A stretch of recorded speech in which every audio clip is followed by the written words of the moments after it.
राधा माधवा कुंज बिहारी। हरे कृष्णा। तो यहाँ पर चर्चा आ रही है किस प्रकार से जब कोई व्यक्ति भगवान की भक्तों के संग में आता है, भगवान के भक्तों की संगति में आता है, तो भगवान की भक्तों की संगति में आकर के वो लीला कथा सुनता है। और लीला कथा सुनने की वजह से क्या होता है, उसकी भगवान के स्वरूप के प्रति आकर्षण बढ़ना शुरू हो जाता है। इवन जो निराकारवादी भी होते हैं, अब निराकार पे भला कैसे ध्यान लगाएं? निराकार पे ध्यान लग ही नहीं सकता, वो तो सब और है। किसी अगर बोलो अच्छा निराकार का चिंतन करो, तो आप क्या सोचेंगे? हाँ, एक सफेद रंग की रोशनी है जो सब और है। इवन आप सफेद भी नहीं सोच सकते हो कि जो ब्रह्म है उसमें कोई एट्रीब्यूट नहीं है, तो सोचो निराकार के बारे में। तो निराकारवादियों को भी भगवान के स्वरूप पे चिंतन करना पड़ता है अगर वो कुछ सिद्धि चाहते हैं तो। लेकिन भगवान के जो भक्त होते हैं वो निराकार में इंटरेस्ट बिल्कुल नहीं रखते। उसका पहला कारण ये है कि निराकार में कोई सेवा ही नहीं है। निराकार की क्या सेवा करें? निराकार क्या खिलाएं, क्या भोग लगाएं, क्या प्रार्थना करें? कोई सेवा ही नहीं, निराकार की क्या सेवा कर सकते हैं हम? लेकिन जीव का स्वरूप क्या है कि वो तो प्रभु का दास है, तो सेवा करने से हमें संतोष मिलता है। लेकिन निराकार की हम सेवा कर नहीं सकते। तो इसलिए जो भक्त है वो निराकार के और बिल्कुल भी इंटरेस्ट नहीं दिखाता। क्यों? क्योंकि सेवा ही नहीं हो सकती भगवान की। जो करता है सेवा उसे मिलता है कृपा का मेवा, जो नहीं करता सेवा उसको मिलता है ठेंगा।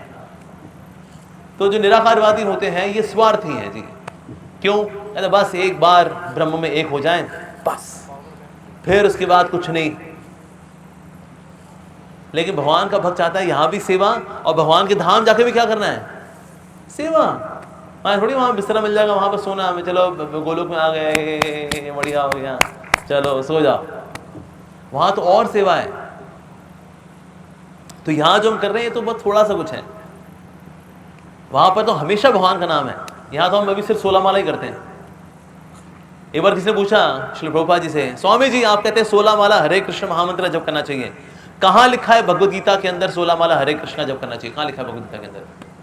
श्री प्रभुपाद जी ने बोला भगवद गीता में लिखा है सततम कीर्तयन्तो माम, सतत रूप से मेरा कीर्तन करना चाहिए। मैं तो तुमको सिर्फ 16 माला करने के लिए बोल रहा हूँ।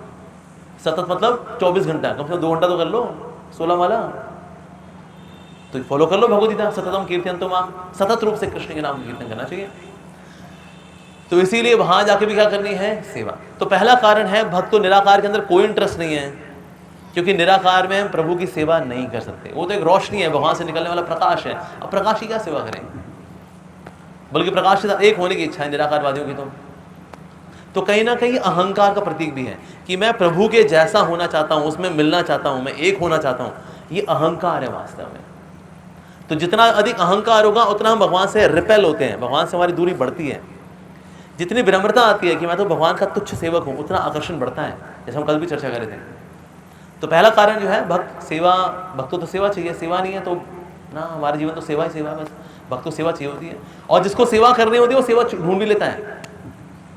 एक समय ऐसा हुआ कि ना सीता मैया और लक्ष्मण जी ने मीटिंग की ना, सारी सेवाएं तो हनुमान कर लेता है, हमारे लिए कोई सेवा बचती नहीं, क्या किया जाए? तो हनुमान को बुलाया, कहता हनुमान भाई तुम्हारी ये सेवाएं हैं, ये कर लेंगे, ये कर लेंगे, ये भरत कर लेंगे, लक्ष्मण कर लेंगे, मैं कर लूँगी, ये शत्रुघ्न कर लेंगे, हो गया आपका, थैंक यू, जय सिया राम। हनुमान जी ने कहा मेरी सारी सेवाएं गई। अब ये उदास होकर बैठ गए। अब ये उदास होकर बैठ गए तो राम जी ने कहा हनुमान क्या हो गया, तुम ऐसे उदास उदास बैठे हो, क्या हो गया? हनुमान जी ने बताया कि ना मीटिंग हुई थी, लक्ष्मण जी ने और सीता मैया ने ना मेरी सारी सेवाएं बांट दी, मेरे पास अब कोई सेवा ही नहीं है, अब सेवा ही नहीं, मैं क्या करूँगा फिर? तो राम जी ने कहा तुमको मेरी सेवा करनी है क्या? हनुमान जी ने कहा हाँ मेरे को आपकी सेवा करनी है। तो राम जी ने बोला ठीक है, मैं जब भी कभी उबासी लिया करूँ ना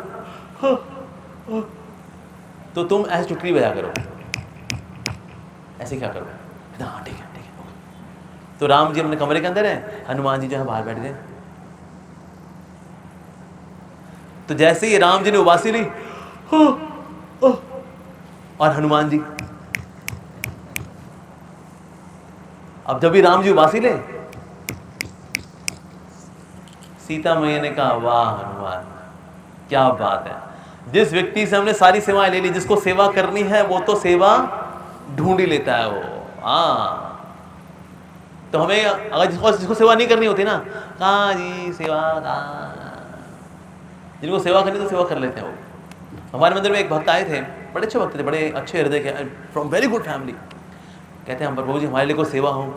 मैं सेवा मतलब मंदिर में फ़िलहाल तो ऐसा कोई सेवा फ़िलहाल नहीं है, आपको बताएंगे। अब फ़िलहाल कोई सेवा थी नहीं, टेंजिबल सेवा क्या की जाए। वो खुरपी लेकर के आया, खुरपी लेकर के तुलसी महारानी के गार्डन में उसने गुड़ाई करनी शुरू कर दी। वहाँ पास में गौशाला थी, गौशाला से वो गोबर के कंडे लेकर के आया, उनको उसने क्रश किया, उनका पानी बनाया, उसने उसका पेस्ट बनाया, उसको क्यारी में डाला। हमने कुछ समय बाद देखा हमारी तुलसी महारानी बड़ी खिली खिली से नजर आ रही है। हमने कहा वाह, ये किसने किया है? ये तो फला फला भक्त है ना जो आते हैं, गुड़गांव से आते हैं, वो आके गुड़ाई करते हैं, फ्रॉम वेरी गुड फैमिली। उनको बस कोई सेवा नहीं थी, उन्होंने कहा सेवा ढूंढ लूंगा। तो खुरपी लेकर के आए, नर्सरी गए, खुरपी लेकर के आए, गौशाला गए, वहाँ से गोबर के कंडे लेकर के आए, उनको क्रश किया, उनका पानी बनाया और पानी दिया सारे तुलसी महारानी के पौधों। तुलसी महारानी खिली खिली हो गई एकदम। जितनी मंजरियाँ थी उन्होंने मंजरी हमने प्लक की, उन्होंने ऐसी मंजरियाँ होती हैं, आप देख रहे हैं जैसे मंजरी, तुलसी मंजरी आ रखी है यहाँ पर। मंजरी से क्या होता है, तुलसी महारानी सूखती हैं जल्दी, मंजरी को टाइम से प्लक कर देना चाहिए। और आप मंजरी का प्लक नहीं करते तो क्या होता है, तुलसी ऐसे बढ़ती बढ़ती और फिर वो देखिए टेढ़ी जा रही है, फिर बीच में स्टिक लगानी पड़ती है, ऐसे स्टिक लगानी पड़ती है तुलसी महारानी को सीधा करने के लिए। लेकिन अगर टाइम से मंजरी तोड़ते रहते हैं तो बजाय तुलसी महारानी ऐसे ऐसे टेढ़ी हो जाए, वो ऐसे खिली खिली आती हैं, क्योंकि हम मंजरी प्लक करती है। जहाँ मंजरी प्लक होती है फिर वहाँ से दो ऐसे उगते हैं, और फिर मंजरी प्लक की तो यहाँ दो दो। तो इस प्रकार से बजाय कि पौधा ऐसे ऐसे बढ़े, फिर आपको डंडियाँ लगानी पड़े, ऐसे खिला खिला सा तुलसी महारानी का पौधा होता है, क्योंकि आप टाइमली तुलसी ऐसी मंजरी प्लक कर देते हैं। सो ये व्यक्ति आकर के, वहाँ हमारा गार्डन इतना बड़ा है, जितना ये पूरा टेंट वाला एरिया है, इसमें यहाँ पर एक अच्छा खासा गार्डन है तुलसी महारानी का, घना गार्डन एकदम। और वो गार्डन में जाएंगे, तुलसी महारानी की सेवा करेंगे। तो जिसको सेवा करनी होगी वो सेवा ढूंढ लेता है, जिसको सेवा नहीं करनी होती वो ना। और सेवा से हृदय को संतोष मिलता है। दूसरा कारण है जो भक्त लोग निराकार की ओर नहीं जाते, is the sweetness of the beauty of Krishna. भगवान श्री कृष्ण की जो सुंदरता है, अरे बड़ी मनमोहक है। तो इसलिए भगवान के भक्त क्या चाहते हैं, भगवान के सुंदर रूप का दर्शन करना चाहते हैं। भगवान श्री कृष्ण के 6 ऐश्वर्य हैं, आप सब जानते हैं क्या? कौन से ऐश्वर्य उनमें? उनमें सुंदरता का ऐश्वर्य है, और किसका ऐश्वर्य है? बल का ऐश्वर्य है, यश का ऐश्वर्य है, धन का ऐश्वर्य है, ज्ञान का ऐश्वर्य है और वैराग का ऐश्वर्य है। ये 6 ऐश्वर्य हैं। जो निराकारवादी होते हैं, निराकारवादियों को भगवान के 2 ऐश्वर्य प्रकट होते हैं, एक है ज्ञान और दूसरा है वैराग्य। ये 2 ऐश्वर्य पार्शली, पूरी तरह से ये भी नहीं, पार्शली ये प्रकट होते हैं निराकारवादियों को, जो कि भगवान को निर्विशेष ब्रह्म मानते, बस एक्सेप्ट। लेकिन जो और आगे जाते हैं, यानी कि भगवान को परमात्मा रूप में स्वीकार करते हैं, परमात्मा रूप में स्वीकार करना ये और एडवांस स्टेज है, तो उनको 3 और ऐश्वर्य प्रकट होते हैं, और वो है बल, यश और धन। जो परमात्मा रूप में स्वीकार करते हैं, कहते हैं वो निराकार, वो ब्रह्म ज्योति होगी, इन सबके हृदय में भगवान कृष्ण परमात्मा रूप में है। परमात्मा परमात्मा परमात्मा, वेरी गुड। तो उनको 3 ऐश्वर्य और प्रकट होते हैं, यानी कि परमात्मावादी को 5 ऐश्वर्य प्रकट होते हैं। नॉलेज और रिनंसिएशन, यानी ज्ञान और वैराग्य और अधिक, और साथ में 3 और ऐश्वर्य, यानी कि जैसे बल भी है, यश भी है और धन भी है, ये प्रकाशित होते हैं। लेकिन जो कृष्ण भक्त हैं, ये परमात्मावादियों से भी आगे हैं। इनको एक और यश प्राप्त, क्या रियलाइजेशन होता है, साक्षात्कार होता है, पिछले 5 मिला करके, और पिछले 5 भी ज्यादा बढ़े हुए। तो छठा ऐश्वर्य है जो सिर्फ और सिर्फ कृष्ण के भक्तों को ही प्रकट होता है, वो है उनकी रूप माधुरी। भगवान श्री कृष्ण के की रूप माधुरी भगवान इतने अधिक सुंदर है, बहुत अधिक सुंदर है। भगवान कपिल बड़ा डिटेल डिस्क्रिप्शन देते हैं इसका, कि भगवान का रूप कितना सुंदर है और किस तरह से हमें भगवान के रूप के ऊपर भी ध्यान देना चाहिए। जब नाम जप करते हैं, नाम जप करते करते ना कभी कभी भक्तों का मन भाग जाता है यहाँ वहाँ, हरे हरे कृष्ण राम राम राम राम हरे हरे, और मन कहीं चला गया। एक बहुत अच्छा तरीका है मन को वहाँ लाने का कि सामने भगवान का रूप भी हो। भगवान के विग्रह भी हो सकते हैं, भगवान की पेंटिंग भी हो सकती है, कोई स्केच भी हो सकता है, वो भी सामने हो, और अब भगवान को सामने रख करके आप जप करिए, हरे कृष्ण कृष्ण कृष्ण हरे हरे, हरे राम राम राम हरे हरे। तो भगवान की रूप माधुरी, भगवान बहुत अधिक सुंदर है, बहुत बहुत बहुत ज़्यादा सुंदर है। भगवान के चरण हैं, भगवान के चरण, उनको बोलते हैं चरण कमल। भगवान के चरणों के जो नख हैं, जो नख हैं, नख से ऐसी दिदीप्य कांति निकलती है मानो कई सैकड़ों सूर्य को और चंद्रमाओं को शांत कर दे। ऐसा तेज निकलता है भगवान के चरणों के नखों से। इससे जो उपनिषद है वो क्या कर रहे हैं, उपनिषद भगवान के चरणों के नखों की उपासना करते हैं, जो उपनिषद इत्यादि हैं, श्रुति पर्सोनिफाइड। ये साथ ही भगवान के चरणों में कुछ निशान भी हैं, कुछ मार्किंग्स हैं, और वो बाय डिफॉल्ट, ऐसा नहीं भगवान ने मेहंदी करा करके टैटू करा के कराई, वो नहीं, ऐसा नहीं है। भगवान के चरणों में वो निशान पहले से ही है, ठीक है जी। अब उनके पाँव में जो निशान है, जो लेफ्ट पाँव है, लेफ्ट पाँव में जो अंगूठा है, अंगूठे के नीचे एक बार्लेकॉन यानी कि जौ का एक जो दाना होता है वो बना हुआ है, उसके नीचे एक चक्र है, उसके नीचे एक अम्ब्रेला बना हुआ है, एक छाता बना हुआ है। साथ ही अंगूठे और सेकंड जो उंगली होती है उसके उससे एक लंबी सी एक लाइन आ रही है, और लाइन के इस तरफ है फिर कमल और अंकुश, वज्र और एक झंडा, ठीक है जी। और जो एड़ी है, लेफ्ट पाँव की जो एड़ी है, उसमें है एक ऑक्टागन बना हुआ है, यानी दो चौकोर हो, अगर दो चौकोर को ऐसे साथ साथ रखते तो बनता है ऑक्टागन। साथ में जामुन बने हुए, 4 जामुन हैं 4 कोनों पर, और 4 स्वास्तिक के निशान है भगवान कृष्ण के चरणों पर। तो ये भगवान श्री कृष्ण के लेफ्ट चरणों पे निशान है। भगवान श्री कृष्ण के राइट चरणों पे भी निशान है। अंगूठे के नीचे है शंख, और बीच की जो उंगली है उसके नीचे एक 2 कॉन्सेंट्रिक सर्कल्स हैं भगवान श्री कृष्ण के चरणों पे। उसके नीचे एक धनुष है जिसमें कि धागा नहीं है। फिर उसके नीचे बछड़े का जो खुर होता है उसका निशान है। उसके नीचे फिर 2 ट्राइंगल हैं, कॉन्सेंट्रिक ट्राइंगल, एक ट्राइंगल उसके अंदर एक और ट्राइंगल, और उसके आसपास 4 मटकियां बनी हुई हैं इन 4 ट्राइंगल्स के सामने। नीचे जो है एक चंद्र है इनके, और फिर सबसे नीचे मछली है। अच्छा, भगवान श्री कृष्ण के चरणों पे जो ध्यान देते हैं, स्पेशली उनके चरणों पे जो ये निशान बने हुए हैं, जो इन पे ध्यान देते हैं, उससे क्या क्या लाभ मिलता है? ऐसा व्यक्ति जो भगवान के लेफ्ट पाँव के अंगूठे के नीचे जो जौ का दाना बना हुआ है, अगर कोई इस पे ध्यान लगाता है, इस पे ध्यान लगाने से उसको ये आश्वासन प्राप्त होता है कि भगवान मेरे पालक हैं। मेरे को पालने वाले कौन? भगवान। ये कंपनी वाले ने मुझे नहीं पालते, मुझे सैलरी देते हैं, ये मेरे बिजनेस का प्रॉफिट मुझे नहीं पालता, ना ना ना ना, मुझे पालने वाले कौन? भगवान। उसका ये विश्वास आता है उसमें, और ऐसे व्यक्ति को कभी कोई कमी नहीं आएगी जो भगवान के चरणों के लेफ्ट अंगूठे के नीचे जो बार्लेकॉन है उस पर ध्यान लगाएगा। ऐसे व्यक्ति जीवन में कभी कुछ कमी नहीं आएगी। बार्लेकॉन, उसके नीचे क्या है? चक्र बना हुआ, सुदर्शन चक्र। जो सुदर्शन चक्र पे ध्यान लगाएगा, सुदर्शन चक्र क्या करता है? काट देता है। उसी प्रकार से ये जो सुदर्शन चक्र है ये भी काट देगा। किसको? काम, क्रोध, लोभ, मद, मात्सर्य को काट देगा। उसके नीचे है छतरी। छतरी किस लिए काम आती है? भली कितनी बारिश हो रही हो, आपदा हो, लेकिन छतरी आपको बचाती है। तो उसी प्रकार से ऐसा भक्त जो कि भगवान श्री कृष्ण के चरणों में छतरी पे ध्यान देता है, जो छतरी बनी हुई है, ऐसा व्यक्ति हमेशा भगवान श्री कृष्ण के शरणागत रहेगा। चाहे लाइफ में आपदा हो या विपदा हो या संपदा हो, हर परिस्थिति में भगवान श्री कृष्ण शरण में रहेगा। जो अंगूठे और सेकेंड उंगली है उसके नीचे एक लंबी सी लाइन जा रही है, जो इस पे ध्यान लगाता है, ऐसा व्यक्ति कितनी पतित से पतित अवस्था में हो, गिरी से गिरी अवस्था में हो, लेकिन ऐसा व्यक्ति को जब भगवान श्री कृष्ण के चरण कमल तार देंगे, तो इसलिए वहां पर ऐसे एक लंबी सी लाइन बनी है अंगूठे और जो छोटी जो सेकेंड उंगली होती है उसके बीच में। इसके बाद फिर कमल ही बना हुआ है। जो सेकेंड उंगली है पांव का, जो सेकेंड उंगली के नीचे कमल बना हुआ है। कमल पे अगर कोई ध्यान देता है तो उससे क्या होता है? कमल पे ध्यान देने से व्यक्ति जीवन में मंगल आता है। कमल, अगर भगवान श्री कृष्ण को अगर किसी के जीवन में मंगल भरना होता है तो भगवान करते हैं, उनके हाथ में कमल है, उसको उसके सर पे छुपा देते हैं। कमल, तो कमल क्या करता है? जीवन में मंगलता को लेकर के आता है। अच्छा, और क्या बना हुआ है? इस तरफ कमल के बगल में है अंकुश। अंकुश किसके काम आता है? हाथी को कंट्रोल करने के काम आता है। तो हमारे पागल मन रूपी हाथी को कंट्रोल में अगर करना है तो भगवान श्री कृष्ण के लेफ्ट पांव में जो अंकुश बना हुआ है, सबसे छोटी वाली उंगली के नीचे, उस अंकुश पे ध्यान देना चाहिए। उस अंकुश के नीचे है वज्र। वज्र किसके काम आता है? युद्ध में काम आता है। वज्र किसके पास है? इंद्र के पास है वैसे तो, राइट। दधीची मुनि जो है उनकी हड्डियों से बना ये बड़ा शक्तिशाली अस्त्र है वज्र।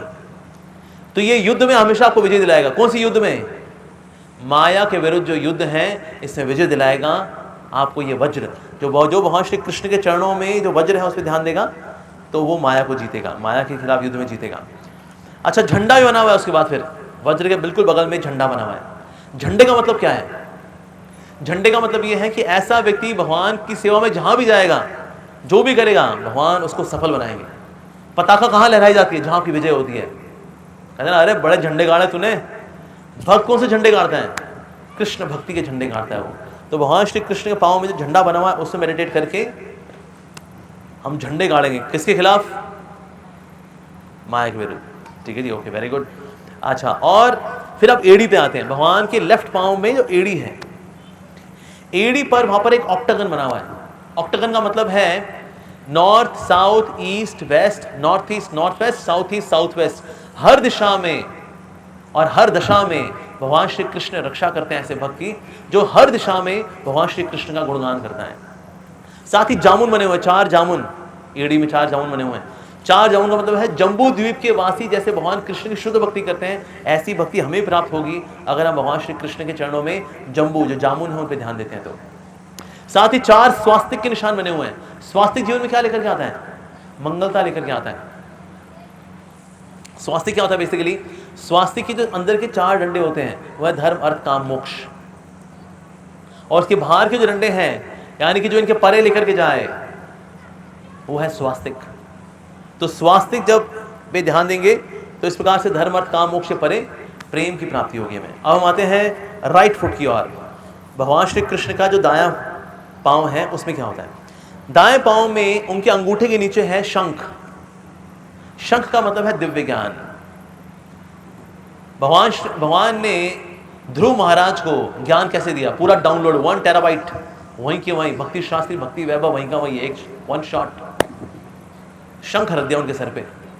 जब ध्रुव महाराज ने जब देखा भगवान को तो बोलना चाह रहे थे, भगवान को गुणगान करना चाहते हैं, लेकिन भगवान के बारे में पता ही नहीं।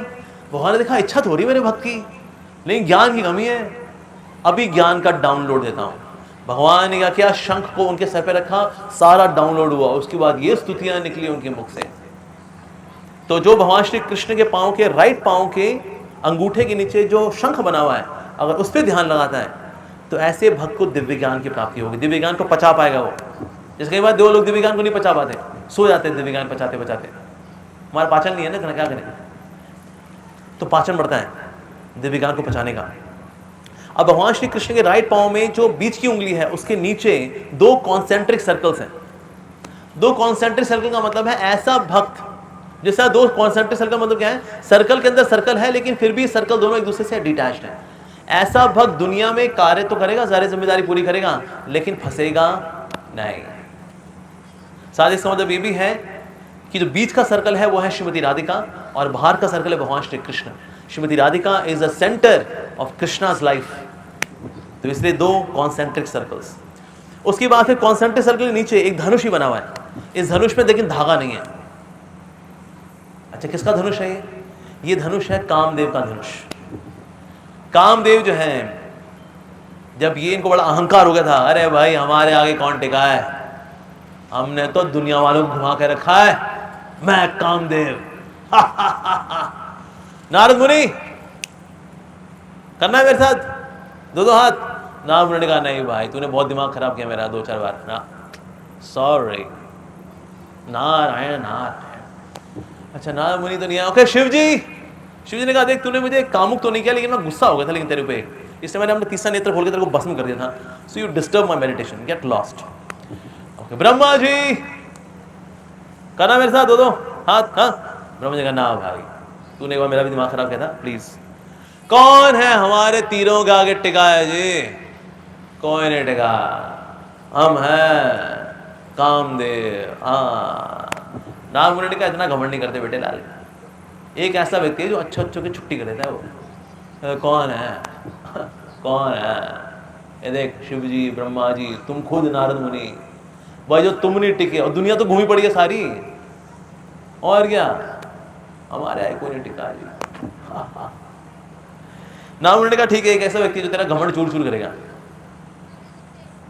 कहाँ मिलेगा भाई? मिलेगा वृंदावन जा, वहाँ वंशी भट्ट पे ना एक व्यक्ति है, बांसुरी बजा रहा हुआ, वो तेरा घमंड तोड़ेगा। कौन है भाई? हम भी जाके देखें। तो कामदेव पहुँच गए वृंदावन। वृंदावन वहाँ पहुँचे, वहाँ देखा कौन है भाई वंशीधारी यहाँ पर? अरे ये है बीच में, अरे ये तो भाई, ये तो इतनी लड़कियों से घिरा हुआ है, तो गोपियों से घिरा हुआ है, इसको तो मैं ऐसे गिराऊंगा, ऐसे ऐसे।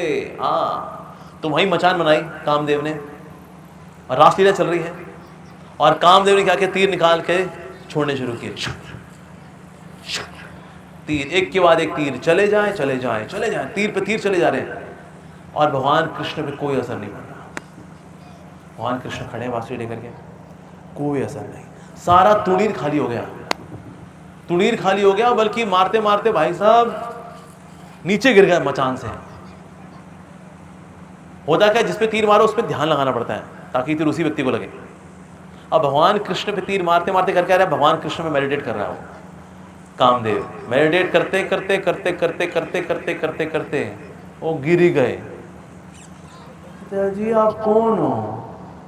आप पे हमारे तीरों का असर ही नहीं हो रहा, हम तो एक तीर मारते पूरा शहर निपट जाता उसके अंदर, एक तीर में।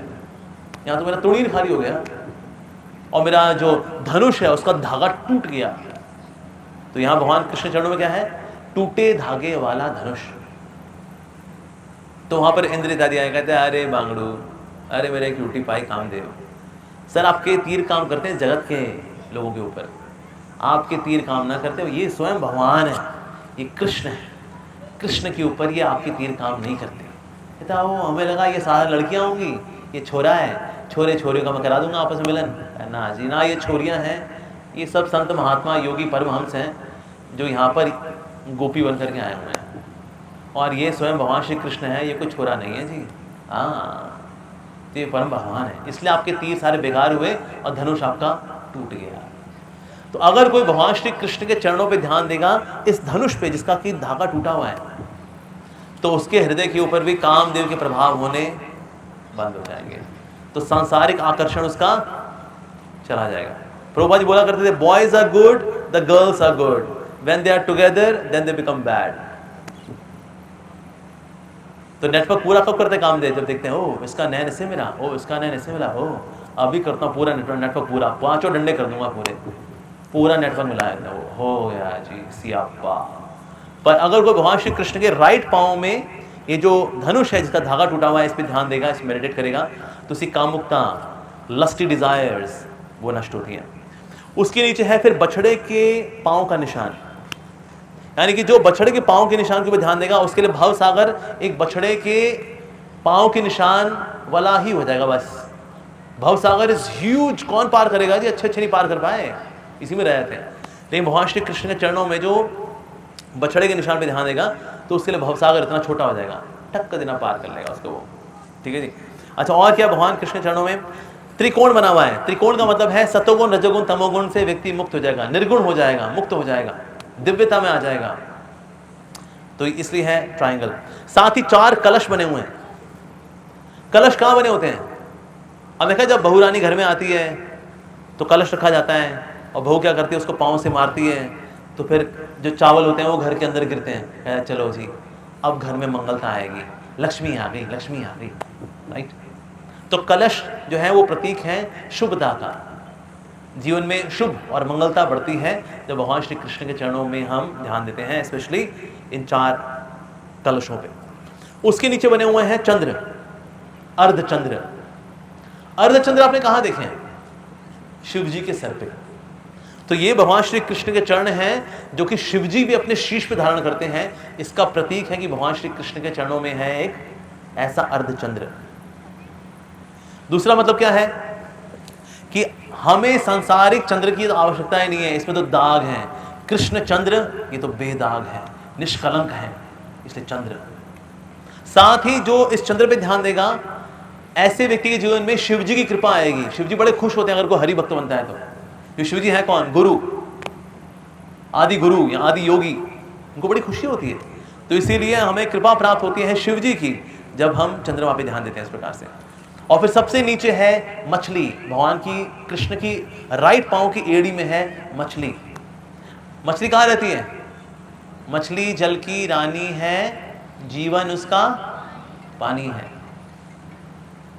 अच्छा, तो मछली जो है वहां रहती है, जो गीली गीली जगह होती है वहां रहती है। तो भगवान श्री कृष्ण अगर मेरे हृदय में आएंगे तो मेरा हृदय कैसा होना चाहिए फिर? सूखा सूखा, गीला गीला? हाँ, गीला गीला, गीला गीला। तो हृदय जो है वो द्रवित हो जाता है, लिक्विफाई हो जाता है। तब भगवान श्री कृष्ण अपने पांव यहां रखें, क्योंकि मछली कहां रहेगी? जहां तरलता है, जहां पानी है वहां रहेगी। तो हृदय जो तरल हुआ था, तो भगवान श्री कृष्ण यहां चरण रखते हैं ताकि वो मछली वहां खुश रहे, उनके पांव की में जो मछली बनी हुई है। और साथ ही मछली जो है वो पानी के बिना रहती नहीं। इसका मतलब भक्त भी मानता है कि कृष्ण के बिना मेरा अस्तित्व बेकार है, यूजलेस है, मीनिंगलेस है। तो इसलिए भगवान पे ध्यान लगाना, उनके चरण कमलों पे ध्यान लगाना, उसका मतलब ये भी है कि भगवान श्री कृष्ण के चरणों पे जो चिन्ह हैं, कितने चिन्ह कुल मिला करके? कितने चिन्ह बताए मैंने? कितने चिन्ह बताए मैंने? 19 चिन्ह बताए। यस। लेफ्ट पांव में कितने हैं? 11। राइट पांव में कितने हैं? 8। 11 और 8 19 चिन्ह हैं। कुछ ऐसे चिन्ह भी हैं जो श्रीमती राधा रानी के यूनिक हैं, जो कृष्ण में भी नहीं है और श्रीमती राधा रानी में ही है। ऐसे चिन्ह भी हैं, जैसे उनमें रथ भी आता है, ऐसे कुछ और चिन्ह भी हैं। उनमें गदा भी आती है, कुछ अलग चिन्ह भी हैं। और इन दोनों के कंबाइंड चिन्ह है श्री कृष्ण चैतन्य महाप्रभु के चरणों में, क्योंकि श्री कृष्ण चैतन्य, राधा कृष्ण नाही अन्य। तो इस प्रकार से, तो ये इस प्रकार भगवान के चरणों पे ध्यान देने से कितना लाभ है। My God, yes, he is my God, Krishna is my God. साथ ही भगवान श्री कृष्ण है, उनके पांव के नीचे लालिमा भी है, क्योंकि वहां जैसे अगर आलता लगाती है जैसे माताएं, तो नीचे वाला जो पांव होता है, पांव का हिस्सा वो रेडिश होता है। लेकिन भगवान कृष्ण के पांव के नीचे आलता नहीं लगा हुआ, क्यों? रेडिश है, क्योंकि वहां आलता लगाते हैं भगवान ना। भगवान श्री कृष्ण के चरण जो है वो पिंकिश क्यों है? क्योंकि पिंकिश जो रंग है वो करुणा का रंग है। भगवान श्री कृष्ण की बहुत ढेर सारी करुणा रहती है उनके चरण कमलों में। इसीलिए कमल कौन से रंग का होता है? पिंक। कमल में क्या होता है? अमृत। अमृत में कौन आता है? भंवरा। भंवरा आ करके उसमें से रसपान करता है कमल से। उसी प्रकार से भगवान श्री कृष्ण के चरण कमल पिंक, उन पे मेडिटेट कर करके जो भक्त हैं, जो भंवरे के समान हैं, वहां से रस का आस्वादन करते हैं और। तो भगवान कृष्ण का आपने एक विग्रह देखा है? यहाँ एक तस्वीर आपने देखी होगी, भगवान श्री कृष्ण अपने पांव के अंगूठे को अपने मुंह में लिए हुए हैं। क्यों भगवान अपने पांव के अंगूठे मुंह में क्यों लिए हुए हैं? क्योंकि कृष्ण सोच रहे थे मेरे चरणों में ऐसा है क्या, ये मेरे भक्त चरण कमल करते रहते हैं, ऐसा है क्या, मैं भी तो टेस्ट करूं। अपना पांव लिया, मुंह में डाल लिया अपने और डाली रखा। इतना अमृत है भगवान के चरणों में। तो चरण का, तो इसीलिए वो पिंकिश भी है, बिकॉज पिंकिश जो है रंग इसका है, लोटस का रंग है ऐसा। और भगवान के चरण इतने सॉफ्ट हैं, इतने ज्यादा सॉफ्ट हैं, चरण कमल इतने सॉफ्ट हैं कि जब गोपियां उनको वत्सल में भी रखती है तो उनको लगता है कि ऐसा तो नहीं कृष्ण के चरणों को हर्ट हुआ हो। वत्सल इज वेरी सॉफ्ट, पर कृष्ण के चरण है और सॉफ्ट है, तो इसलिए उनको कष्ट हुआ हो, ऐसा उनका भाव रहता है। भगवान श्री कृष्ण के चरण कमल ही हैं जो कालिया नाग के ऊपर थे। कालिया नाग ने बोला ना अगर बाद में मुझे गरुड़ ने निपटा दिया तो, गरुड़ तो आपका बहुत शक्तिशाली है, वो मेरे को देख ले, कालिया, अरे ओ कालिया, तो प्रभु में फंस गया तू। भगवान कहना चिंता मत कर, तेरे सर में मैंने स्टैंप मारी हुई अपने चरणों की। भगवान श्री कृष्ण ने अपने चरण कमलों से नृत्य कहां किया? कालिया के सर पे। कालिया के सर पे भगवान ने नृत्य किया। कालिया के सर पे नृत्य करने का मतलब क्या है? आप इसके कितने लोग कौन डांसिंग जानते हैं? डांस आज आप लोग करते नहीं? ज़्यादा लोग हैं। अच्छा, पहले भी कभी नहीं किया। ओके, संत लोग हैं आप लोग, ठीक है, वेरी गुड, ओके। लेकिन ना जो डांस करता है उससे पूछो भैया आपको स्टेज आना चाहिए, कहता है स्टेज हिलना नहीं चाहिए जी, स्टेज हिल रहा होगा डांसिंग नहीं होगा ये। लेकिन कृष्ण ने किस पे डांसिंग की है? हिलते हुए स्टेज पे। अच्छा, हिलता हुआ हो चलो समझ में आता है थोड़ा, फिर भी आपने मैनेज कर लिया। अगर स्लिपरी हो तो फिर तो बिल्कुल डांस नहीं कर सकते। नहीं, वहां श्री कृष्ण ने कालिया के सर पे नृत्य किया हिलते हुए, और कभी ये स्टेज कभी ये स्टेज, वो भी स्लिपरी है, भगवान कृष्ण ने नृत्य किया इसमें। और इसके सरों पे जो मणियां थी भगवान कृष्ण ने उन पे पाँव भी रखे। तो भगवान श्री कृष्ण के पाँव के जो 19 निशान हैं, इनकी स्टैंपिंग होगी उन सारे मणियों के ऊपर। तो मणियों से जो प्रकाश निकल रहा था, अब प्रकाश निकल रहा है, लेकिन मणियों के ऊपर निशान किसका बना हुआ है? भगवान के चरण कमल के चिन्हों का। तो मणियां हैं, कोई लाल रंग की है, कोई हरे रंग की है, कोई पीले रंग की है, अलग अलग रंग की मणियां हैं। इन सबके ऊपर स्टैंपिंग किसकी हो रखी है? भगवान श्री कृष्ण के चरण कमलों की। तो इसीलिए अब जो लाइट निकल रही थी, अब उसके ऊपर प्रिंट है, तो इसीलिए अब जो आकाश में प्रोजेक्शन हो रही थी, भगवान श्री कृष्ण के चरण कमलों की प्रोजेक्शन हो रही थी। तो अच्छा, स्क्रीन क्या थी?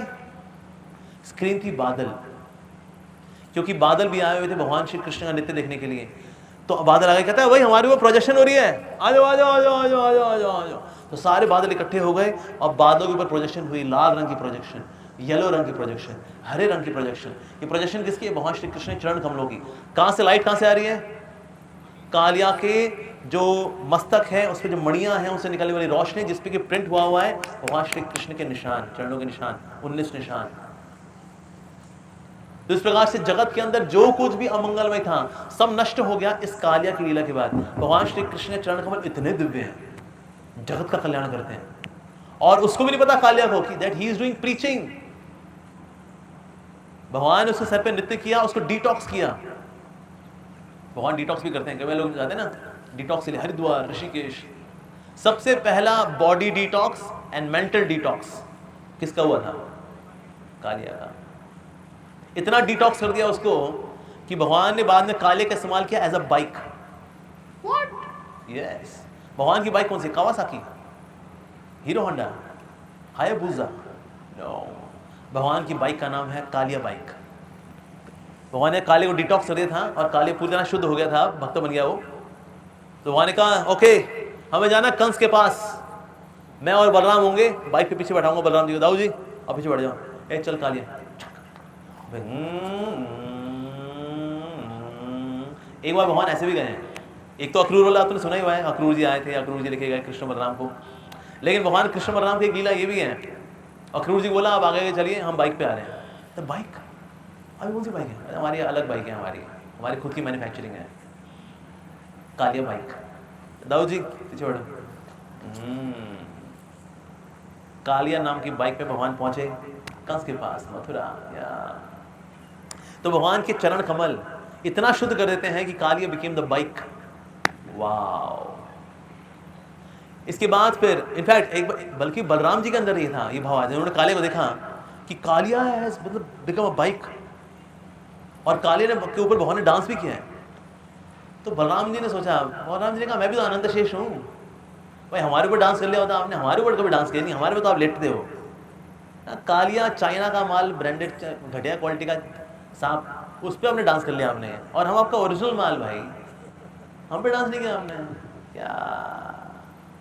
तो एक समय भगवान ने भी बलराम जी की इच्छा भी पूरी की थी कि आनंद शेष को बोला ओके तुम बन जा कालिया, ठीक है, कावेरी तू बन जा यमुना, ठीक है, मैं अभी डांस करता हूँ। तो भगवान ने एक समय बलराम जी के भी सर पे जब अनंत शेष के रूप में आ गए थे तो उन पर भगवान नृत्य किया होना एक बार, उनको संतुष्ट करने के लिए। तो ये भगवान के चरण कमलों की ये महिमा है। वाह।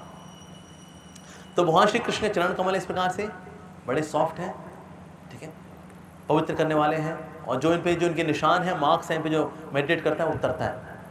थोड़ा और ऊपर आते हैं, भगवान की पिंडलियाँ बहुत ही सुडौल हैं, नाइसली वेल शेप्ड पिंडलियाँ हैं भगवान श्री कृष्ण की, ठीक है जी। आपको लगा प्रभु जी ये तो इंसानी रूप बता रहे हो आप सारा, ये पिंडलियाँ विंडलियाँ, घुटने वुटने, जांघें वगैरह, असल में ये रूप भगवान का है। हमारा जो रूप है ये भगवान का सस्ता टुच्चा रूप है। We are cheap imitation of God's form, ठीक है जी। ऐसा नहीं हम इंसान हैं, हमने इंसानी रूप को प्रोजेक्ट कर दिया भगवान के ऊपर, ऐसा नहीं है। भगवान का ऐसा रूप है, उसका हम लोग सस्ती इमिटेशन है, आड़ी टेढ़ी, तोंद निकली हुई, बाल उड़ी हुई, दांत टूटी हुई, दांत बाहर आई हुई। हम भगवान की टुच्ची घटिया क्वालिटी की चाइना ब्रांड कॉपी है हम लोग, ओरिजिनल भगवान का सच्चिदानंद रूप है भगवान का, ठीक है जी। तो इससे इस तरह से फिर अब भगवान के घुटने आते हैं। भगवान के घुटने बड़े सुंदर हैं, बड़े गोल और बड़े मजबूत घुटने हैं। फिर भगवान की जांघें बड़ी सुडौल, बड़ी मजबूत जांघें हैं। जो भगवान की जांघों पे मेडिटेट करता है उसके हृदय से भी काम वासनाएं नष्ट हो जाती हैं। ये भगवान की जांघों की शक्ति है। जैसे कि जो बड़े बड़े ट्रंक होते हैं ना, जब उनको कोई नहीं उखाड़ पाता, उसी प्रकार से भगवान कृष्ण हृदय में स्थित हो जाते हैं ऐसा व्यक्ति के जो भगवान की जांघों में ध्यान लगाता है। जांघों से और ऊपर आते हैं, फिर भगवान की पतली कमर, उसमें कोई फैट नहीं है। भगवान खूब माखन खाए, लेकिन माखन के बाद ये नहीं भगवान का थोड़ा सा पेट निकला हो, ना जी ना। हम लोग थोड़ा खाते हैं तुम्हारा पेट निकल ही आता है। पहले था प्री पेट, अभी है पोस्ट पेट। क्यों? कहते भाई हमारे तो कहाँ बचता है साहब। नहीं, भगवान कृष्ण के साथ ऐसा नहीं है। वेरी ब्यूटीफुल भगवान की जो कमर है सुमध्यमा, भगवान की कमर बहुत सुडौल है। इवन तो कृष्ण में ईट एनी अमाउंट ऑफ माखन, मटकी साफ कर देते हैं भगवान। कृष्णा रिलिशियस है। मैंने इस समय माखन खाया था। एक बार हमारे भक्त लेकर के आए, कहते प्रभु जी मैंने भगवान को भोग लगाया, ये आप आधा किलो मक्खन ले लो। ठीक है यार, भगवान ही माखन खाते हैं, हम भी माखन खा लेते हैं और क्या। तो मैंने वहाँ बैठे बैठे वो आधा किलो मक्खन खा लिया मैंने, कि भगवान खाते हैं, हम भी तो प्रभु के भक्त हैं, कृष्ण के भक्त हैं, हम भी तो माखन खा ही सकते हैं। तो मैंने आधा किलो माखन खा लिया। वो माखन पेट में घूमे जाए। मैंने कहा भाई तो कुछ हो ही नहीं रहा भाई, तो जा ही नहीं पा रहा है, तो नीचे बेचारा, हमारी फैक्ट्री कितनी कमज़ोर हो चुकी है, क्या करें। उसके बाद किसी ने कहा प्रभु थोड़ा सोडा लो, सोडा से थोड़ा नीचे जाएगा। सोडा ने भी घुटने टेक दिखा था। भाई आधा किलो खाया भाई साहब आपने, आधा किलो मक्खन। उसका मैं त्रिफला लिया, 4-5 चम्मच त्रिफला, गर्म पानी था त्रिफला, तब जाके कहीं वो सेटल हुआ वो। तो मुझको पता लग गया भाई ये माखन खाना ये प्रभु के बस का है, हमारे बस का तो नहीं है। स्पेशली दिल्ली वालों का तो शहर का, दिल्ली शहर क्या एकदम नकली शहर, नकली खाना, नकली ज़िंदगी, शरीर भी नकली हो चुके हैं, तो इसलिए असली माल पचता ही नहीं है, नकली शरीर है ना, क्या करें भाई। लेकिन भगवान कृष्ण तो मटकी साफ करते हैं जी। लेकिन कौन सा माखन है ये भक्तों के प्रेम का माखन है ये। तो भगवान कृष्ण की जो कमर है बहुत सुंदर, बहुत पतली, और भगवान की जो नाभि है इस पद्मनाभ, भगवान की जो नाभि है ऐसी नहीं आड़ी टेढ़ी है कि भाई वहाँ से नाल थी फिर वो चक्कू से काटी गई, लो जी बच्चे को अंदर ले जा नर्स, ना ना ना ना। भगवान की नाभि जो है बहुत गहरी है, भगवान की नाभि बहुत गहरी है, और है भी तो कैसे कमल के समान खिली हुई है, वो गहरी भी है और कमल के समान खिली हुई है, पद्मनाभ। इससे भगवान का नाम पद्मनाभ है क्योंकि उनकी नाभि कैसी है, कमल के समान गहरी है और सुंदर है उनकी नाभि। साथ ही भगवान की कमर है बड़ी सुंदर है। उसके बाद फिर वक्षस्थल, तो भगवान है सुमध्यमा, बीच का हिस्सा कैसा है सु, हमारा है दुर्मध्यमा, भगवान कैसा है सुमध्यमा, सुमध्यमा। उसके बाद भगवान का चेस्ट, अब ये चेस्ट ऐसा नहीं बड़ी इसलिए क्योंकि भगवान कृष्ण जो है जिम जाते हैं, वहाँ जाकर पुशअप्स मारते हैं, तो भगवान के चेस्ट बाहर आई हुई है स्वाभाविक रूप से। कृष्ण की जो चेस्ट है ब्रॉड, लगता है कि ना ये मानो कोई महल है, ये प्रेम का एक महल है, और ये प्रेम का महल अपने भक्त का आलिंगन करने के लिए हमेशा आतुर है। ऐसा भगवान का वक्षस्थल है। भगवान के चेस्ट पे जो निपल्स हैं they are of the colour of emerald, green colour है। भगवान तो श्याम सुंदर है, भगवान के जो निपल्स हैं they are of green emerald, उनसे तेज निकलता है, और उसका और दोनों का मिलकर के जो it's a very unique beautiful colour जो कि भगवान के चेस्ट पे आ रहा होता है, ब्रॉड ब्यूटीफुल चेस्ट। और ऐसे नहीं भगवान के सिक्स पैक वगैरह है, अक्सर हमने देखा कार्टून वगैरह में दिखाते हैं ना कृष्णा सिक्स पैक, क्योंकि हमारे लिए शक्ति मतलब सिक्स पैक। भगवान राम जी का, कृष्ण जी का ये कोई सिक्स पैक नहीं होते, simple beautiful body. So chest is like palace of prema, भगवान श्री कृष्ण का चेस्ट। साथ ही लेफ्ट साइड में there is Shrivatsa, there are hair, golden hair which are curling towards left, Shrivatsa, तो श्रीवत्स का निशान भी है। तो ये निशान जो है सिर्फ और सिर्फ भगवान के ही ऊपर होता है, श्रीवत्स का निशान। साथ ही गंग के गले से यहाँ पर आ रहा है कौस्तुभ मणि। कौस्तुभ मणि जिस एंगल से देखो, हर एंगल से अलग अलग रंग की उसमें से रोशनी निकलती है। कौस्तुभ मणि, जब भगवान श्री कृष्ण ने गोवर्धन को उठाया था तो कौस्तुभ मणि से जो प्रकाश निकल रहा था, it was defeating the glow of sun. सूरज ही बाहर बुझ गया था, इतनी बारिश हुई थी, सूर्य भी थक गया था, भाई इतना पानी, पूरा होश पाइप भी खोल दिया हमारे ऊपर भाई कौन। लेकिन गोवर्धन के नीचे सूर्य था, कौन सा सूर्य, कौस्तुभ मणि का सूर्य। And Kaustubh mani is the origin of jiva tattva. जो जीव तत्व का जो ओरिजिन है कहां से हो रहा है? कौस्तुभ मणि, वो वहां रहता है, ओरिजिनल जीव तत्व रिसाइड्स देयर। और कहां रहते हैं भगवान? उसको अपने हृदय के पास। तो जीव जो है भगवान को बड़े प्रिय हैं, हम सब भगवान को बड़े प्रिय हैं। तो भगवान के यहाँ पर कौस्तुभ मणि भी है, बड़ा सुंदर कौस्तुभ मणि है। ओके, कौस्तुभ मणि। उसके बाद फिर भगवान के कंधे आते हैं यहाँ पर। भगवान के कंधे बड़े सुडौल हैं, nicely shaped and very strong. कुछ कंधे ऐसे होते हैं, जो जिम जाते हैं उनके कंधे ऐसे निकल के आ रहे होते हैं।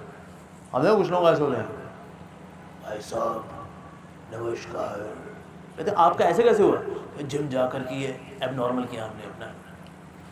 लेकिन जिसके ना बुझे हुए कंधे होते हैं, ना ऐसे उठे हुए कंधे होते हैं, बड़े बड़े सुडौल कंधे होते हैं, और जो नेचुरल होते हैं, दैट इज कृष्णाज शोल्डर्स।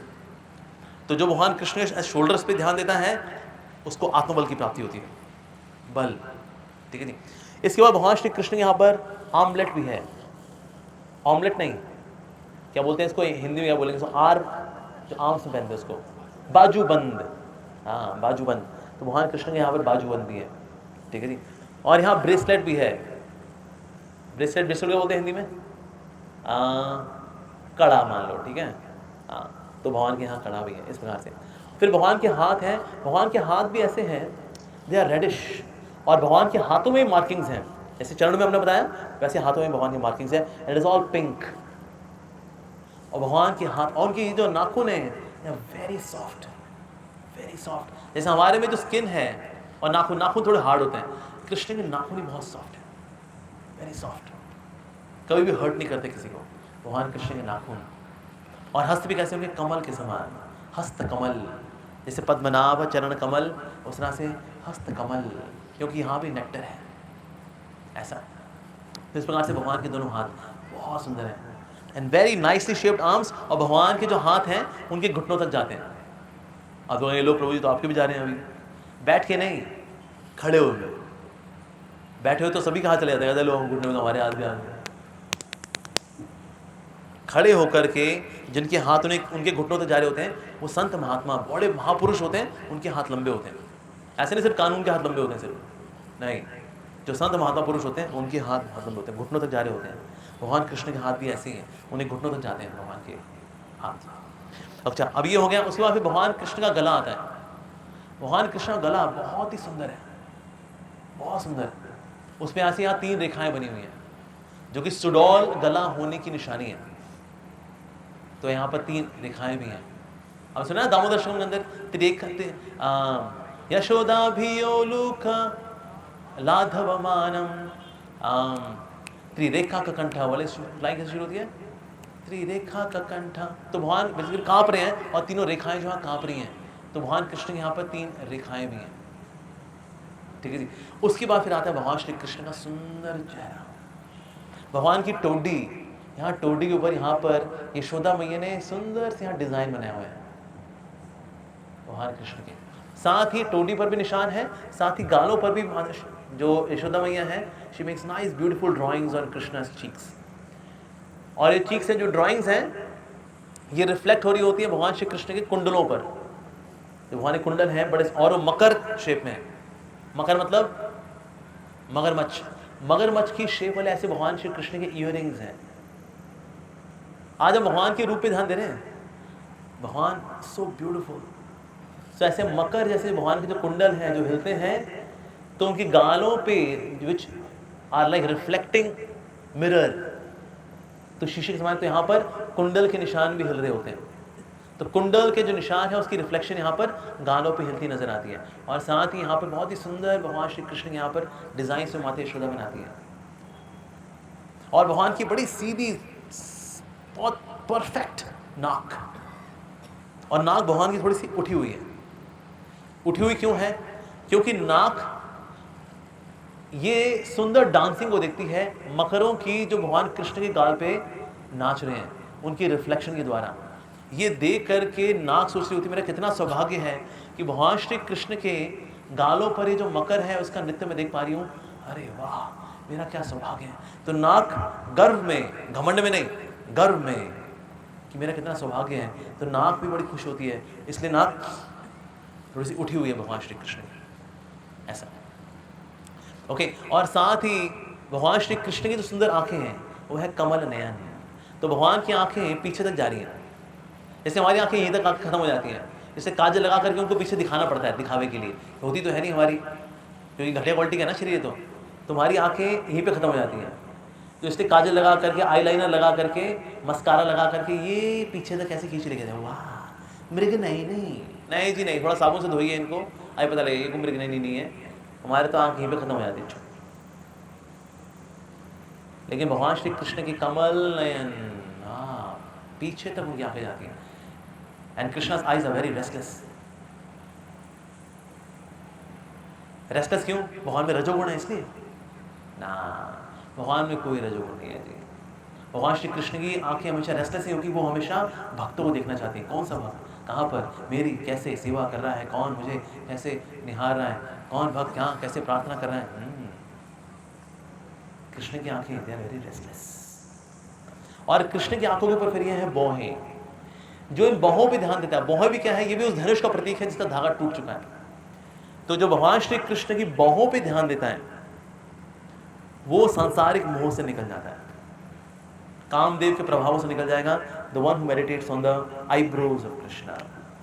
और भगवान की बड़ी सुंदर आर्च शेप में है, हमको तो करानी पड़ती है ना, जाकर ब्यूटीक में, फिर वो धागा लेकर के चक्कर चक्कर करेगी और फिर बाल निकालेगी, जो बीच में आपके जुड़े हुए बाल ये निकालो, ये जो मर्दाना बाल बीच में उगे हुए हैं इनको निकालो, करने पड़ते हैं ना, हटाने पड़ते हैं, क्योंकि ये तो आड़ी टेढ़ी कॉपी है ना, क्या करें। थोड़े बाल जुड़े हुए, थोड़ी बाहें मोटी मोटी, हटाना पड़ता है, so that we look beautiful.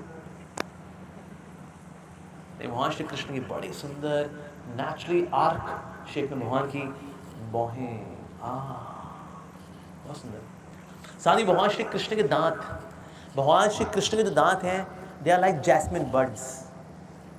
अब ना जैस्मिन जो नई नई खिली होती है, वाइट, वेरी सॉफ्ट, तो कृष्ण के ऐसे ही दांत भी हैं।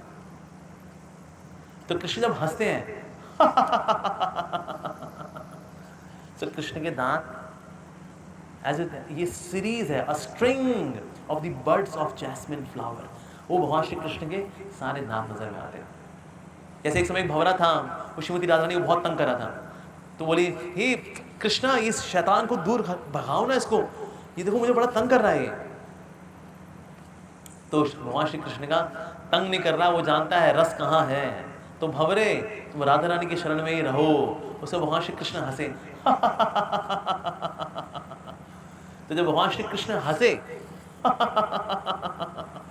तो श्रीमती राधा रानी भगवान श्री कृष्ण के जो ऐसे दांत हैं which are like jasmine birds, उनको देख करके भंवरे के बारे में भूल गई। ओह कृष्णा, इतने सुंदर भगवान के दांत हैं। साथ ही भगवान के दांत सॉफ्ट हैं। व्हाट? सॉफ्ट है तो खाते कैसे हैं वो? दांत तो हार्ड होने चाहिए ना, हमारे कैल्शियम वाले दांत तो बहुत बढ़िया है, जो टूट गए तुमने पोर्सलिन के लगाए, मजबूत दांत होने चाहिए। लेकिन भगवान श्री कृष्ण के दांत दे आर सॉफ्ट। सॉफ्ट क्यों है? सॉफ्ट इसलिए है, तो आचार्य बोलते हैं when Krishna bites it does not hurt. क्योंकि भगवान श्री कृष्ण धाम में जो फल भी हैं, वो फल भी एक भक्त है। जो पेड़ है बेसिकली, पेड़ भी एक भक्त है, उसकी भक्ति का भाव is there in the form of apples. ठीक है जी। अब ये जो एप्पल्स है बेसिकली क्या है? भक्त का भाव है। भक्त का भाव इतना कोमल है, इतना रस से भरा हुआ है, that when Krishna bytes so devotee feels very so Krishna के दांत सॉफ्ट सॉफ्ट। फिर साथ ही भगवान के होंठ भी हैं। होंठ जो है भगवान के एकदम रेड है, लाल रंग के, बिंब फ्रूट जैसे भगवान के लाल लाल होंठ है। और अक्सर कृष्ण क्या करते हैं, कृष्ण जब ऐसे खड़े होते हैं तो भक्त बड़े उससे मोहित हो जाते हैं। जब कृष्ण करते हैं इस तरह से,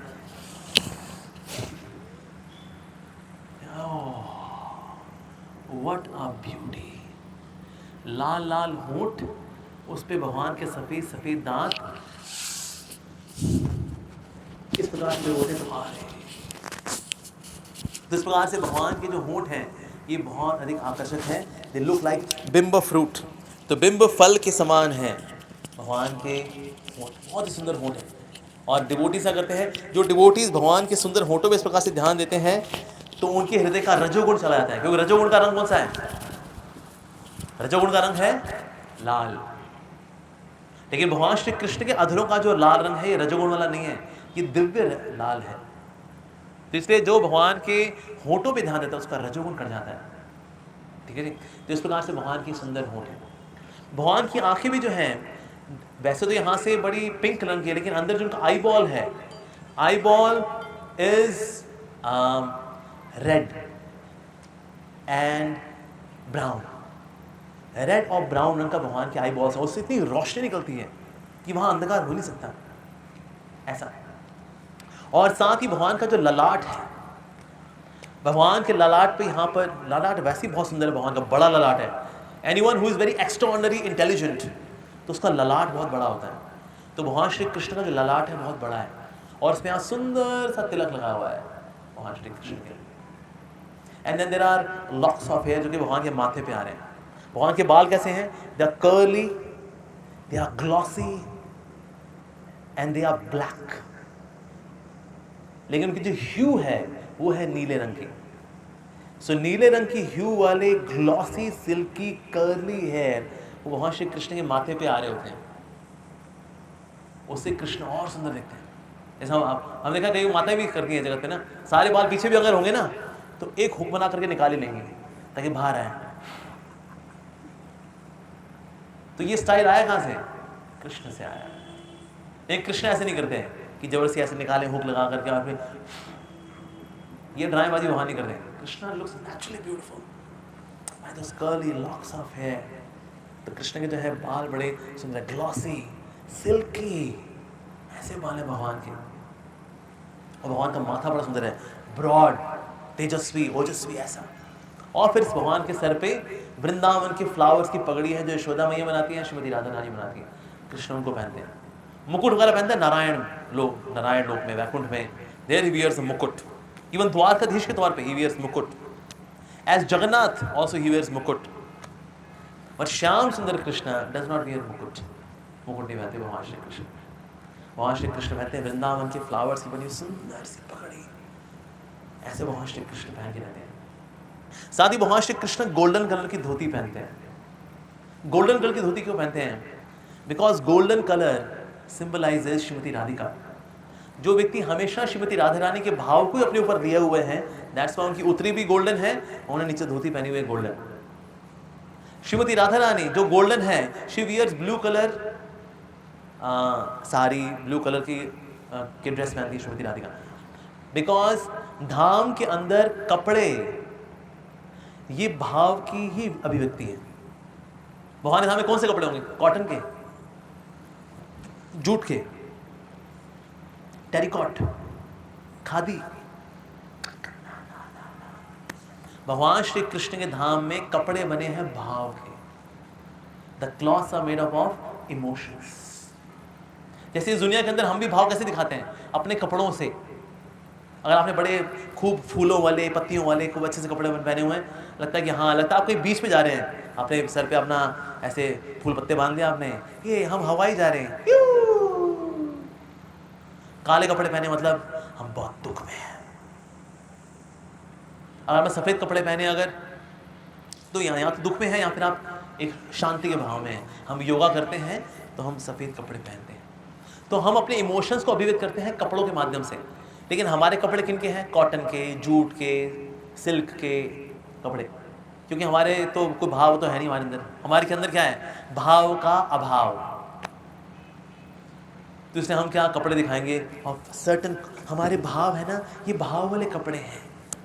हम तो कपड़ों के लिए भाव पूछते हैं, तो कैसे दिया? बहुत महंगा लगा रहे भैया, थोड़ा सस्ता लगाओ ना। तो वो वाला भाव वाला है। लेकिन भगवान श्री कृष्ण के धाम के अंदर there is no terricot, there is no cotton, there is no jute, there is no silk, nothing. ये कपड़े भाव के कपड़े हैं। सो हर भाव का एक कलर होता है।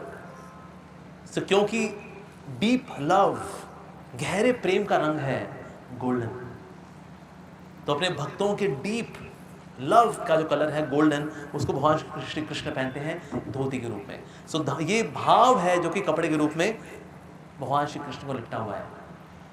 तो इस स्वरूप के साथ भगवान श्री कृष्ण, इन पे हमें मेडिटेट करना चाहिए। कृष्ण, वाह, ऐसा कौन हो सकता है? सिर्फ भगवान ही हो सकते हैं। ऐसे भगवान श्री कृष्ण पे ध्यान लगाना चाहिए।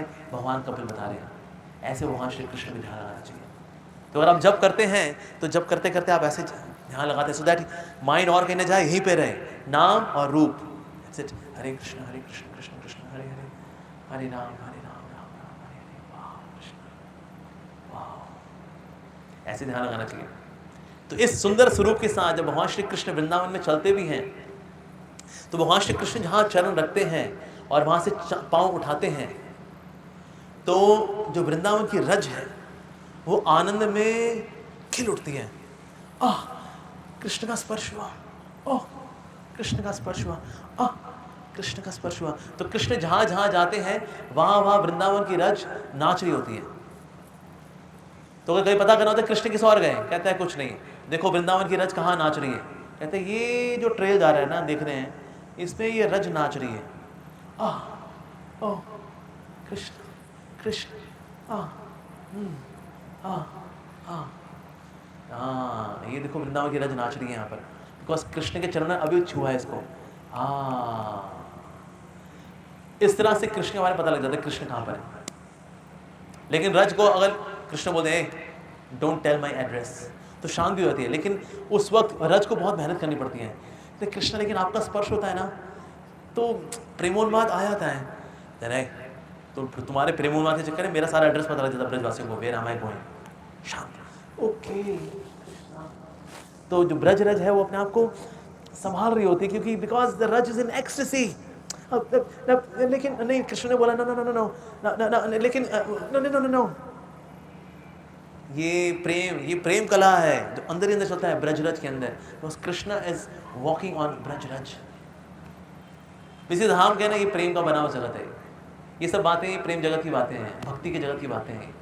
इसको अगर कोई नया व्यक्ति आके बैठ जाए ना क्लास के अंदर, क्या बोल रहे हैं यार, मिट्टी भी ऐसे नाचती है कभी, हम तो कितनी बार चले, खूब डांस करो, थोड़ा उछल जाती है वो, उसका फिर शीतल भी हो जाती है। लेकिन ये तो रज नाच रही है, कृष्ण कृष्ण कृष्ण। इस प्रकार से भगवान श्री कृष्ण का ये सुंदर स्वरूप है। तो बता रहे इस प्रकार से भगवान श्री कृष्ण में हमें ध्यान देना चाहिए। जितना अधिक हम भगवान के रूप पर ध्यान देते हैं, उतना हमारा सांसारिक रूप रंग से मन हट जाता है, क्योंकि हमने बढ़िया वाला टेस्ट ले लिया ना, तो इसलिए लो क्लास वाला टेस्ट चला जाता है। कृष्ण का सुंदर रूप है, इट इज त्रिभंग ललित। तो भगवान ऐसे कि टेढ़े मेढ़े क्यों खड़े होना? टेढ़ा मेढ़ा कौन खड़ा होता है? जिसके ऊपर बहुत लोड होता है ना, जैसा आपने देखा कोई मजदूर हो, उसके ऊपर कोई बोरी रख दे, कहता भैया टेढ़े हो रखो, कहता देख नहीं रखा, अंधे हो का, बोरी रखी हमारे ऊपर। जब कोई व्यक्ति बहुत लोडेड होता है तो टेढ़ा मेढ़ा हो जाता है। तो कृष्ण के ऊपर भी कुछ रखा होगा ना, तो कृष्ण टेढ़े मेढ़े हो गए। कृष्ण में ऐसा क्या है कि वो टेढ़े मेढ़े हो गए? रस। Krishna is fully loaded with रस, इसलिए कृष्ण है अखिल रसामृत मूर्ति, अखिल रस की मूर्ति है कृष्ण। इसलिए कृष्ण के लिए क्या बोला जाता है? दैट इज रसो वै सः, कृष्ण इज रसा पर्सोनिफाइड। एक समय निराकारवादी था, वो प्रभुपाद के पास आया, क्या स्वामी जी आप कैसे कह सकते हैं कि निराकार ब्रह्म के अंदर आनंद नहीं है? देयर इज ब्रह्मानंद। प्रभुपाद ने कहा यहाँ निराकार में आनंद तो है, बट देयर इज नो रस, देयर इज नो रस। रस तो कृष्ण के स्वरूप में, निराकार ब्रह्म में आनंद है लेकिन रस नहीं है। और हमारे हृदय को क्या चाहिए? आनंद या रस? रस चाहिए। आनंद हमको टेम्परेरीली सेटिस्फाई करता है कुछ समय के लिए, जो लॉन्ग लास्टिंग खुशी मिलती है, हमेशा का जो आनंद मिलता है, हमेशा का आनंद मिलता है जब रस आता है। व्हाट इज रस? रस किससे आता है? रस आदान प्रदान से आता है। जैसे इस दुनिया के अंदर भी लोग रस लेते हैं, रिश्तों में रस लेते हैं। माँ अपने बच्चे में रस लेती है, बच्चे को गीले से उठा करके सूखे में सुलाएगी, खुद गीले में सो जाएगी। वो बोले अरे माता जी क्या कर रहे हो, आप खुद गीले में सो रहे हो, सो दो। उसने बिस्तर गीला क्या है, सोए गीले में। और कहते कैसी बातें कर रहे हैं आप ममता नहीं है आपके अंदर? मेरा बच्चा है, मैं उसको गीले में कैसे सुलाऊंगी? तो फिर आप अपना क्यों हराम कर रहे हो सोना? और क्या? कहते जो भी है जी, माँ को उसमें रस आता है। तो रस तो वहीं आएगा जहाँ रेसिप्रोकेशन है। हालांकि संसार का जो रस है बहुत ही मतलब तुच्छ है, उस रस से कभी भी इस हृदय को संतोष नहीं मिलने वाला है। पर क्योंकि हमारे पास और कोई ऑप्शन नहीं तो हम उसी में लगे रहते हैं। चाहे प्रेमी प्रेमिका वाला रस हो, माँ बच्चे वाला रस हो, दोस्तों वाला रस हो, दोस्ती यारी, बियर पार्टी, ये दिस दैट, तो लोग इसी प्रकार के थर्ड क्लास रस में लगे हैं। यही भी रस है। तो संसार में हमको क्या बांधता है? रस, संसार का रस, जड़ रस। अच्छा, तारे का क्या रस? भक्ति का रस। तो इसलिए जब भगवान श्री कृष्ण के स्वरूप पे हम चिंतन करते हैं तो हमें रस का आस्वादन होता है, रस। अब रस के लिए वैसे तो इंग्लिश में कोई शब्द नहीं है। इंग्लिश में कई ऐसे शब्द हैं, हिंदी में कई ऐसे शब्द हैं जो ना इंग्लिश में कोई शब्द है ही नहीं। तो एक शब्द अक्सर इस्तेमाल कर दिया जाता है, as given by our Acharya Srila Bhakti Siddhanta Saraswati Thakur Prabhupada. उनका one word which is quite close but not exact, quite close to rasa is mellow. तो हम बोलते हैं oh mellows of devotional service, भक्ति के रस। लेकिन एक्चुअली जो शब्द मेलो है इसमें भी इतना रस नहीं है जितना कि शब्द रस के अंदर रस है। तो रस मीन्स जूस। ये जूस का अनुभव हमें होता है जब आदान प्रदान होता है। अब निराकार ब्रह्म के साथ कोई आदान प्रदान तो होता नहीं। निराकार ब्रह्म ना तो कुछ बोलता है ना वो सुनता है, एक्सचेंज होता ही नहीं। एक्सचेंज होगा ही नहीं तो रस आएगा ही नहीं। तो इसलिए ब्रह्म में आनंद है लेकिन ब्रह्म में रस नहीं है। ब्रह्मानंद है लेकिन कृष्ण भक्ति का रस, भक्ति रस, ब्रह्मानंद। ब्रह्म रस कुछ नहीं होता, ब्रह्म रस, रस आदान प्रदान से आता है। तो इसीलिए भगवान के धाम में इस प्रकार से भक्त रस का आस्वादन करते हैं। धाम तो दूर की बात, इवन यहां रस का आस्वादन कर लेता है वो। बीइंग इन दिस वर्ल्ड, इस जगत में रहते हुए भक्त रस का आस्वादन करता है। और यहां पर जो टाइम है, टाइम जो है लीलाओं में कंट्रीब्यूट करता है। टाइम डिटेरियोरेट नहीं करता, जैसे यहां पर टाइम डिटेरियोरेट करता है, हर चीज को स्खलित करता है टाइम, लेकिन वहां पर हर चीज को बढ़ाता है। सुंदरता बढ़ती है, प्रेम बढ़ता है। यहां पर सुंदरता घटती है, कुछ समय बाद प्रेम और घटता है। तो ये जगत का स्वभाव है। लेकिन कृष्ण के जगत के अंदर वो जो दिव्य जगत है, भगवान का आध्यात्मिक जगत है, वहां पर एवरीथिंग इज फुल ऑफ रस रस रस। वृंदावन धाम किसका बना है? रस का बना है। कॉन्सेंट्रेटेड ब्रह्म विद भक्ति भाव इस रस। अच्छा, कहां से आता है रस? ये आता है बलराम जी से। धाम किसका बना है? बलराम जी से बना है। भगवान श्री कृष्ण का सब कुछ is coming from Balram ji. उनके कपड़े बलराम ब्रांड, उनका बिस्तरा बलराम ब्रांड, उनकी थाली चम्मच कटोरी बलराम ब्रांड, उनका ऑल्टर बलराम ब्रांड, मृदंगा बलराम ब्रांड, उनका धाम बलराम ब्रांड। इतना ब्रांड कॉन्शियस गॉड और कोई नहीं है, सिर्फ कृष्ण है। Is brand conscious. हमारे एक ही ब्रांड। क्या ब्रांड है आपका? बलराम ब्रांड। इसमें बलराम जी का एक नाम ये भी है, आदिदास, द ओरिजिनल सर्वेंट। ये आपने कंपनी का नाम सुना है? एडिडास। एडिडास कंपनी सफल क्यों हो रखी है उनको भी नहीं पता कि उन्होंने गलती से नाम रख लिया अपनी कंपनी का बलराम जी के नाम पे, Adidas. Yeah, I got my t-shirts, you know, these 3 stripes, and this is Adidas.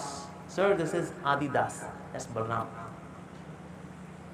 तो आदिदास हैं बलराम जी। पर धाम में भी सब कुछ क्या है? रस रस रस। धाम बना है रस का, भगवान बने हैं रस के। भक्ति इज फुल ऑफ रस, भक्ति रस, रस रस, दोनों का आदान प्रदान रस। ये जगत, शरीर नीरस, जगत नीरस, रिश्ते नीरस, एवरीथिंग नीरस।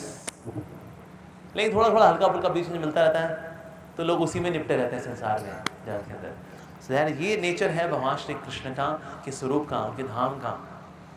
तो इस प्रकार से भगवान श्री कृष्ण के दिव्य रूप के ऊपर भक्त ध्यान लगाता है। ओके, और इस प्रकार से ध्यान लगाता है तो उसको जितना आनंद आता है, ये आनंद सरपास कर जाता है स्वर्ग के आनंद को, इवन निराकार ब्रह्म के आनंद को। इस जगत के अंदर जितना भी आनंद है, इसको करोड़ों करोड़ों करोड़ों गुना भी किया जाए तो निराकार ब्रह्म के आनंद के आगे कुछ नहीं है। और निराकार ब्रह्म के आनंद को करोड़ों करोड़ों करोड़ों करोड़ों गुना किया जाए तो कृष्ण प्रेम का जो आनंद है उसके आगे कुछ भी नहीं, कुछ भी नहीं, कुछ भी नहीं, मतलब कुछ भी नहीं। अच्छा तो भक्त को मतलब फिर ये स्वार्गिक सुख मटीरियलिस्टिक प्लेजर्स वगैरह कुछ नहीं मिलते बेचारे भक्त को? बेचारा नहीं, भक्त के जीवन में ये वाले आनंद भी होते हैं, लेकिन इन आनंद में फंसता नहीं है, इससे ऊंचा आनंद का अनुभव करता है वो। नहीं सर, फिर भी स्वर्गिक सुख तो देवी देवताओं से मिलता है। अगर आप कृष्ण भक्ति करोगे देवी देवता आपसे नाराज हो जाएंगे फिर तो? ना ना ना, भगवान बोलते हैं मद भयाद वाती वातोयम, वायु चलती है मेरे भय से, सूर्य तपती मद भयात, सूर्य उगता है मेरे भय से, वर्षाद इंद्रो, इंद्र भी अगर वर्षा करता है मेरे भय से, दहत्य अग्निर, अग्नि दहकती है मेरे भय से, मृत्युर्चरती, मृत्यु यहाँ वहाँ जाती है मेरे भय से, मद भयात। तो ऐसा नहीं कि भगवान को भक्त होगा तो देवी देवता उससे बुरा मान जाएंगे कि अरे तो आप कृष्ण के भक्त हो गए, हाँ हमारी भक्ति छोड़ दी।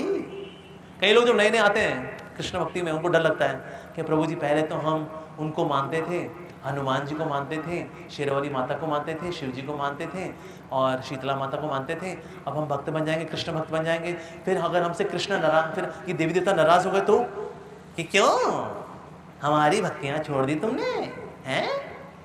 मंगलवार को पहले बूंदी का भोग लगाता था ये, जब से इसने इस्कॉन में किसी गंजे को सुना है तब से इसका दिमाग खराब हुआ है, छोड़ दिया इसने हमें, है नहीं खिलाएगा तू बूंदी मेरे को। हनुमान जी के लाओ मेरी गदा, का है तू है गधा, खा मेरी गदा तुम। ऐसा होता है? ऐसा होता है? नहीं होता। देवी देवता खुश होते हैं जब भगवान श्री कृष्ण को अपनाते हैं। हमें डर लग रहा है कि ना हम कृष्ण को स्वीकार करें ना करें, अभी हरे कृष्ण करेंगे देवी देवता बुरा मान गए तो। देवी देवताओं की औकात है, सबके सब डरते हैं। मद भयाद वाती वातोयम, सूर्य मेरे से डरता है, इंद्र मेरे से डरता है, सब मेरे डर के कारण चल रहा है सब कुछ। देखिए जहां मैनेजमेंट है वहां थोड़ा डर चाहिए। ये सब मैनेजमेंट की बातें हैं, ये सारी बातें किसकी हैं? मैनेजमेंट की बातें हैं। हवा का बहना मैनेजमेंट, सूर्य का उगना मैनेजमेंट, मृत्यु का चरना मैनेजमेंट। मैनेजमेंट में भय थोड़ा चाहिए होता है। अगर आप ऐसे रखोगे ना, आले आले आले आले बच्चा जी काम कर दिया नहीं किया कोई बात नहीं, तनख्वाह ले लेना, तो कुछ समय बाद लोग बिगड़ जाते हैं।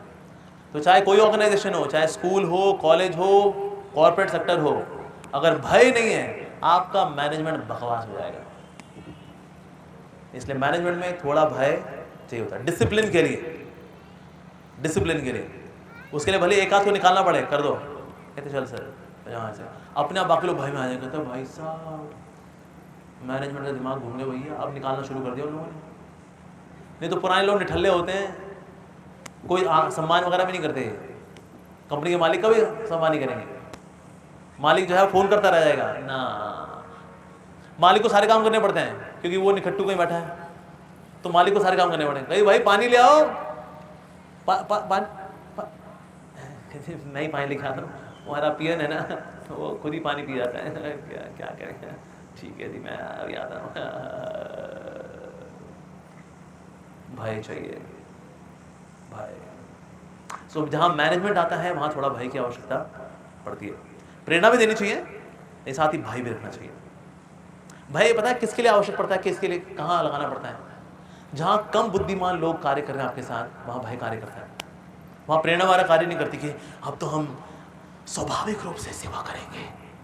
ना ना ना ना ना ना, जो गधे लोग होते हैं उनको डर की ही भाषा से सेवा में लगाया जाता है, अदरवाइज काम नहीं करने वाले वो, क्योंकि वो कम बुद्धिमान है। तो इसलिए थोड़ा भय तो चाहिए। भय बिना होवे प्रीत, तो भय, प्रीत से पहले थोड़ा भय चाहिए होता है। इसलिए भक्ति की शुरुआत में भी थोड़ा भय दिखाना पड़ता है। नहीं कर रहे ना तुम भक्तियां, नहीं कर रहे ना तुम, जो यमराज ने तुमको डंडे मारने हैं, जो यमदूत ने तुमको डंडे मारने हैं, तेल लगा लगा करके जो डंडे पड़ेंगे तेरे को, इतना दर्द होगा तुझे, इतना दर्द होगा तेरे को कि दर्द को भी दर्द हो जाएगा कि इतना दर्द क्यों हो जा रहा है इसको। करने की नहीं करनी भक्ति, अरे भाई करनी है। शुरू में भय भी चाहिए होता है। हम सोचे बस शुरू में भाव, इमोशंस, ओह प्लीज, नहीं होता शुरू में। फिर आगे होते होते अगर कोई व्यक्ति सालों साल सेवा करता है तब जाके उसमें होता है फीलिंग्स आ जाए। तो इसीलिए किसी भी तरह का मैनेजमेंट हो, थोड़ा भय रखना चाहिए, हल्का सा दादागिरी चाहिए होती है। पर किसके लिए चाहिए होती है?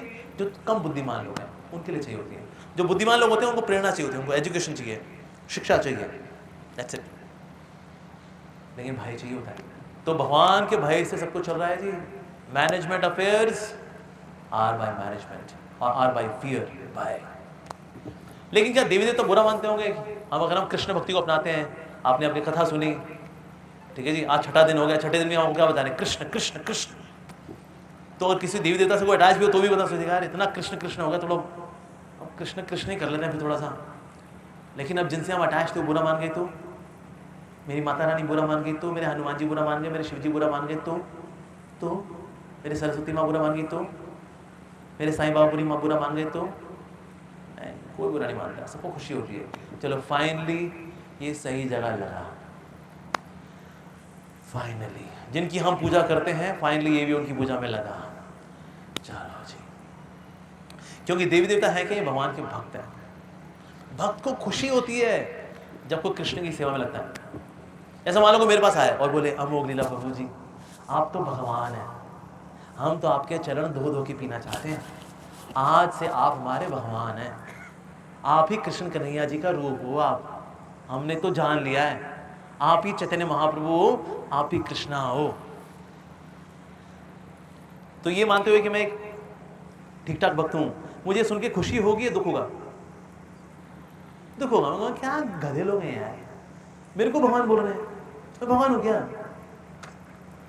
क्या मतलब, एकदम बेवकूफ लोग। लेकिन अगर कोई मुझे बोले अरे अमोघ लीला प्रभु जी आप तो कृष्ण के बड़े अच्छे भक्त हैं, तो मुझे सुन के अच्छा लगेगा, क्योंकि मैं कृष्ण का दास हूँ, कृष्ण का सेवक हूँ, कृष्ण का भक्त हूँ। तो यानी भक्त को भक्त बोले तो भक्त को खुशी होती है, राइट? भक्त को भगवान बोले भक्त को खुशी नहीं होती। उस तरह से देवी माँ, हनुमान जी, शिव जी, इनको जब भगवान बोलते हैं हम तो इनको खुशी नहीं मिलती। इनको जब हरि भक्त के रूप में मानते हैं हम तो इनको खुशी मिलती है। चलो अब जाके इनकी अकल ठिकाने आई फाइनली। तो देवी देवताओं को खुशी मिलती है। भक्त को भक्त मानना चाहिए, भगवान को भगवान मानना चाहिए।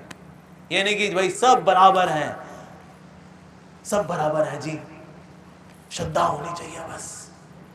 सारी बात तो देखिए श्रद्धा की है, जिसको चुनना है चुन लो जी, श्रद्धा होनी चाहिए। अच्छा प्राइम मिनिस्टर कौन है जी? कहते हैं जिसको चुन लो जी, सब प्राइम मिनिस्टर है, श्रद्धा होनी चाहिए। आपकी श्रद्धा किसमें है? जी मेरी श्रद्धा तो स्मृति ईरानी में है। तो आपका प्राइम मिनिस्टर स्मृति ईरानी हो गई है ना? आपकी श्रद्धा किसमें है? कहते हैं मुझे अमित शाह बड़े पसंद है, तो आपके प्राइम मिनिस्टर अमित शाह जी हो गए। हाँ ठीक है ना? ऐसे किसी की श्रद्धा मान लो मोदी जी हो गई, तो आपके प्राइम मिनिस्टर मोदी जी हो गए। सारा खेल श्रद्धा का है जी। ऐसे व्यक्ति की पॉलिटिकल अंडरस्टैंडिंग को आप 10 में से कितने नंबर दोगे? 0। उसी तरह से हम लोग कहते हैं भाई जिसको मानना मान लो, सब एक ही हैं, सब एक ही हैं। सब एक नहीं है, सब अलग अलग है।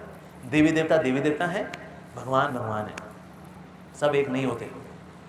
जहां पर गए सब एक हैं वहां दिक्कत होती है, सब एक है, अलग अलग। भगवान भगवान है। और भगवान इस बात को गीता में इस बात के लिए आश्वासन दे रहे हैं, हाँ सब अलग अलग हैं। वहां बोले जो देवी देवताओं की पूजा करते हैं वो देवी देवताओं के पास जाते हैं, जो भूतों की पूजा करते हैं भूतों के पास जाते हैं, पितरों की पूजा करते हैं पितरों के पास जाते हैं, और जो मेरी पूजा करते हैं वो मेरे पास आते हैं। बल्कि 9वें अध्याय के 23वें श्लोक में भगवान बोल रहे हैं कि जो देवी देवताओं की पूजा करते हैं वो भी अल्टीमेटली मेरी पूजा कर रहे हैं। तो सुने को बोलती अरे एक बात बोल दीजिए। लेकिन भगवान उसके बाद बोलते हैं यजंती अविधि पूर्वकम, लेकिन वो पूजा कर रहे हैं अविधि पूर्वक। तो इसलिए स्वरूप पे किसके चिंतन करना है? कृष्ण के।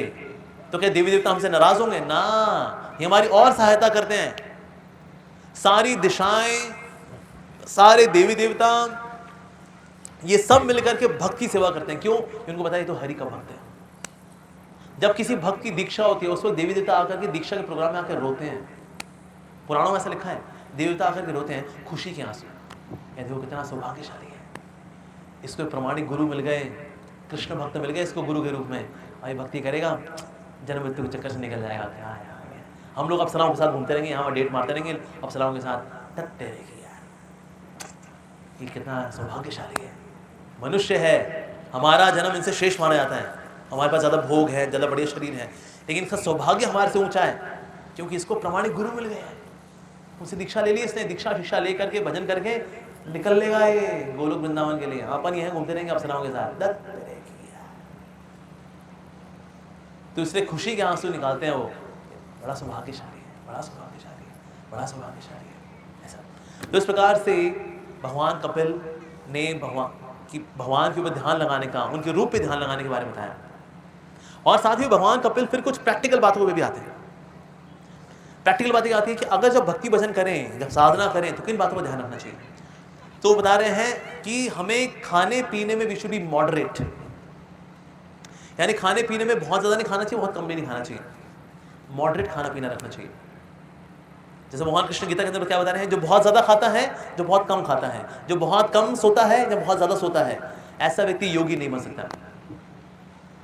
इस में कई लोग जो कम सोते हैं, उनकी आंखें लाल लाल होकर घूम रहे होते हैं, वो लाल लाल आंखें होती हैं उनकी, और सोते कब है, ये सोते हैं जब जप करने बैठते हैं, माला में हाथ डाला, इसलिए सोना भी ज़रूरी है। लेकिन बहुत ज़्यादा सोएंगे तो हम लेज़ी हो जाएंगे, बहुत कम सोएंगे तो हम क्रेज़ी हो जाएंगे। तो ना लेज़ी होना है ना क्रेज़ी होना है। तो इससे भगवान बता रहे हैं, भगवान Kapil, that we should eat moderately. और कैसा खाना चाहिए, हमें सात्विक खाना चाहिए। जितना रात्रिक खाएंगे, रात्रिक खाने से हमारा मन बेचैन होता है, इसलिए हमें सात्विक लेना चाहिए। भगवान को भोग लगा करके प्राप्त करना चाहिए प्रसाद के रूप में, और प्रसाद को भक्ति भावना से पाना चाहिए। हमारे आचार्य श्री भक्ति सिन्हा महाराज जब प्रसाद आता था, प्रसाद की परिक्रमा करते थे, आचमन करते थे, ओम केशवाय नमः, ओम नारायणाय नमः, ओम माधवाय नमः, ओम गोविंदाय नमः, तो प्रसाद पाते थे कि तो कृष्ण है, कृष्ण की कृपा है, ये प्रसाद, इस भाव से पाना चाहिए प्रसाद। एक समय ऐसा हुआ था कि जयपुर में एक फीस्ट हुई, और फीस्ट हुई तो कई सारे वो पंडित थे, उन्होंने कहा, अरे फीस्ट है, पनीर आ रहा है, पनीर, अरे पनीर आ रहा है, क्यों बोल रहा है, पनीर पनीर पनीर। तो पनीर भी था, गुलाब जामुन, ये वो, और डालना है, अरे और डालना है, और डालना है, करते करते खूब बगर बगर खाया भी, साथ में टिफिन भी भर के लेके गए। तो हुआ क्या, सबको स्वप्न दोष हुआ। स्वप्न दोष होने के बाद थोड़ा गिल्ट आता है, अरे यार क्या हो गया भाई, थोड़े उदास आए। तो एक जो है दूसरे व्यक्ति से, पंडित से मेरा कहता, क्या पंडित क्या हो गया भाई, उदास कहते, छोड़ यार क्या बोलूं। तीसरा है, वो भी उदास कहते, क्या हो, तू भी उदास है, छोड़ यार। फिर एक ने जब बोला, कहता है, कुछ नहीं, मेरा स्वप्न दोष हो गया यार। तेरा भी हो गया, मेरा भी हो गया, मेरा हो गया, मेरा सबका हो गया। तो ये कैसे हो गया भाई, सबका एक साथ स्वप्न दोष कैसे हो गया एक रात में। तो गए एक बड़े, जो भक्ति भजन बड़े विज्ञ थे, ऐसे भक्त के पास गए, वो पूछा, ये महात्मा जी, ये हम सबका एक साथ स्वप्न दोष कैसे हो गया, तो बड़ी अजीब बुरी बात है। उन्होंने पूछा, कल आपने फीस्टिंग कर दी क्या, कल खाना कहाँ से खाया था, हमने प्रसाद कहाँ से पाया था। प्रसाद, वो गोविंद देव जी का मंदिर ना, वहाँ से प्रसाद पाया था हमने। कैसे पाया था, अरे ढकाढक पाया हमने, थाली भी भरी थी, पर्वत बनाए थे 2-4, उसके बाद टिफिन भी टका टका टका ओरडा करके पाया था। तो वो जो भजनानंदी भक्त थे, उन्होंने कहा, इसीलिए तुम्हारे साथ स्वप्न दोष हुआ है। आप पता करो कि ये किसने स्पॉन्सर किया था प्रसाद। तो पता क्या, एक वैश्य ने किया था। वैश्य का भाव ये था, मैं तो पापी हूँ, मुझे कम से कम संत महात्माओं की सेवा करनी चाहिए, तो इसलिए उसका तो कल्याण हो गया। भगवान ने पाया, भगवान को तो अपाप विधम, भगवान को पाप लगता नहीं। लेकिन जब भक्तों ने पाया, पंडितों ने पाया, तो पंडितों ने पाया कैसे, और डाल रहे, भक्ति भाव से नहीं पाया। तो प्रसाद ने फिर क्या किया, प्रसाद फिर खाने की तरह ही लगा, प्रसाद की तरह नहीं लगा, उसने अपना कार्य वैसे ही किया, तो स्वप्न दोष हो गया। तो जब प्रसाद पाए तो इसी भाव से पाए, भाई ये तो कृष्ण ने दिया है। तो चाहे जितनी वैरायटी भी अगर कभी हो, कभी कभी फीस्टिंग होती है, अगर भूख लगता है तो हर आइटम ले लेंगे, थोड़ा थोड़ा थोड़ा थोड़ा थोड़ा थोड़ा। नए नए लोगों को हम एनकरेज करते हैं, खाइए खाइए और प्रसाद पाइए, अरे इनको और दो, नए लोगों के लिए होता है। नहीं, जैसे कोई भक्ति में आगे बढ़ना शुरू हो जाता है, तो इवन प्रसाद के मामले में व्यक्ति को भक्ति भाव से थोड़ा थोड़ा हौले हौले लेना चाहिए, ठीक है। सो ईट प्योर एंड मॉडरेटली, ऐसा करना चाहिए। दूसरा उन्होंने बताया कि असत संगति से दूर रहना चाहिए। असत संगति से हमें नुकसान ज़्यादा होता है बजाय कि संगति से फायदा। अगर 1 किलो असत संगति हो और 1 किलो संगति हो, असत संगति से नुकसान ज़्यादा होता है, क्योंकि असत संगति हमें नीचे लेके जाती है और नीचे गिरना हमें बहुत पसंद है, तो इसीलिए असत संगति नुकसान ज़्यादा करती है, तो इसलिए असत संगति से बचना बहुत जरूरी है। इसमें हमने पहले भी चर्चा की थी, तो मैं डिटेल में नहीं जाऊँगा। साथ ही नॉन वायलेंस, अहिंसा, अहिंसा का पालन करना चाहिए। अहिंसा का पालन क्यों करना चाहिए? आप चाहे किसी व्यक्ति के प्रति शारीरिक हिंसा करें या वर्बल हिंसा करें, मन खिन्न हो जाता है, मन डिस्टर्ब हो जाता है। ऐसा होता है, आप किसी ना कुछ गलत सलत बोलते हैं, अबे तू क्या है, अबे तेरी औकात क्या है, अबे तेरे ऐसा कहीं देखे मैंने, अबे देख लूँगा तेरे को, तेरे ऐसा जिम में लेके घूमता, तेरे ऐसा तो मैं ऐसा ना आप बोल दो किसी को, उसका मन बहुत एजिटेट हो जाता है, और एजिटेटेड मन के साथ आप भक्ति में मन नहीं लगा पाते, वो चीज़ चलती रहती है ना बार बार बार बार, क्या बोलते हैं उसको, रिप्ले। तो वो जो न्यूज़ टेलीकास्ट है उसकी रिप्ले चलती रहती है बार बार बार बार बार बार, मैं बोल दिया, मैंने सुना दिया उसको, हाँ नहीं तो ऐसा। तो इसलिए हिंसा नहीं करना चाहिए, उससे मन खिन्न होता है, ठीक है। कर्म बंधन और कॉम्प्लिकेटेड होता है, जितना कर्म बंधन कॉम्प्लिकेटेड होगा उतना भक्ति मन कम लगता है। तो एक तो ये कारण है। तीसरा, अहिंसा का मतलब है प्रचार करना। अगर आप कृष्ण भक्ति का प्रचार नहीं करते तो आप कहीं ना कहीं हिंसा कर रहे हो। आप देख लो दुनिया में लोग सड़ रहे हैं, मर रहे हैं बेचारे जन्म मृत्यु चक्कर में, 2 वक्त की रोटी कमाने के लिए गधे बने बने बेचारे, 2 पांव पे चलने वाले गधे, हम देख भी रहे हैं। इवन देन हम उनको कृष्ण भक्ति का संदेश नहीं देते, ये हिंसा है। कभी कभी लोग प्रचार नहीं करते, उनको लगता है कि लोग हमारा मजाक उड़ाएंगे जी, बोले कृष्णा कृष्णा कृष्णा कर रहा है, हाँ नहीं तो आ गए तुम इस्कॉन के चक्करों में, हाँ लोग हमारा मजाक उड़ाएंगे। तो मजाक ना उड़ाएं, इसके लिए क्या करना चाहिए कि प्रचार वाला चक्कर में नहीं पड़ना चाहिए। लेकिन अगर आप कृष्ण भक्ति का प्रचार नहीं करें, then you are doing violence.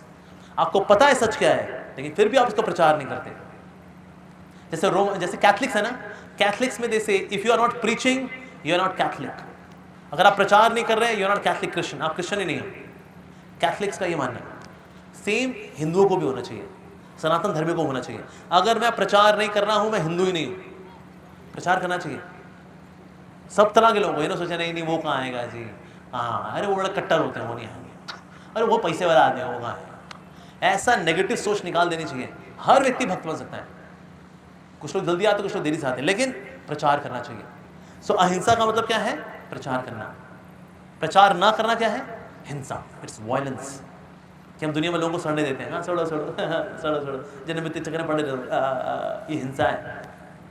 So we should do preaching. फिर बताते हैं सत्यम, सत्य का पालन करना चाहिए। डे टू डे लाइफ में भी झूठ वगैरह इत्यादि नहीं बोलना चाहिए। सत्य बोल करके एक तो गंभीरता बढ़ती है, और सत्य बोल करके सत्वगुण बढ़ता है। तो गंभीरता और सत्वगुण दोनों ही भक्ति को करने में सहायक क्वालिटीज हैं। तो इससे बताया जा रहा है कि व्यक्ति को सत्यता का पालन करना चाहिए, झूठ नहीं बोलना चाहिए।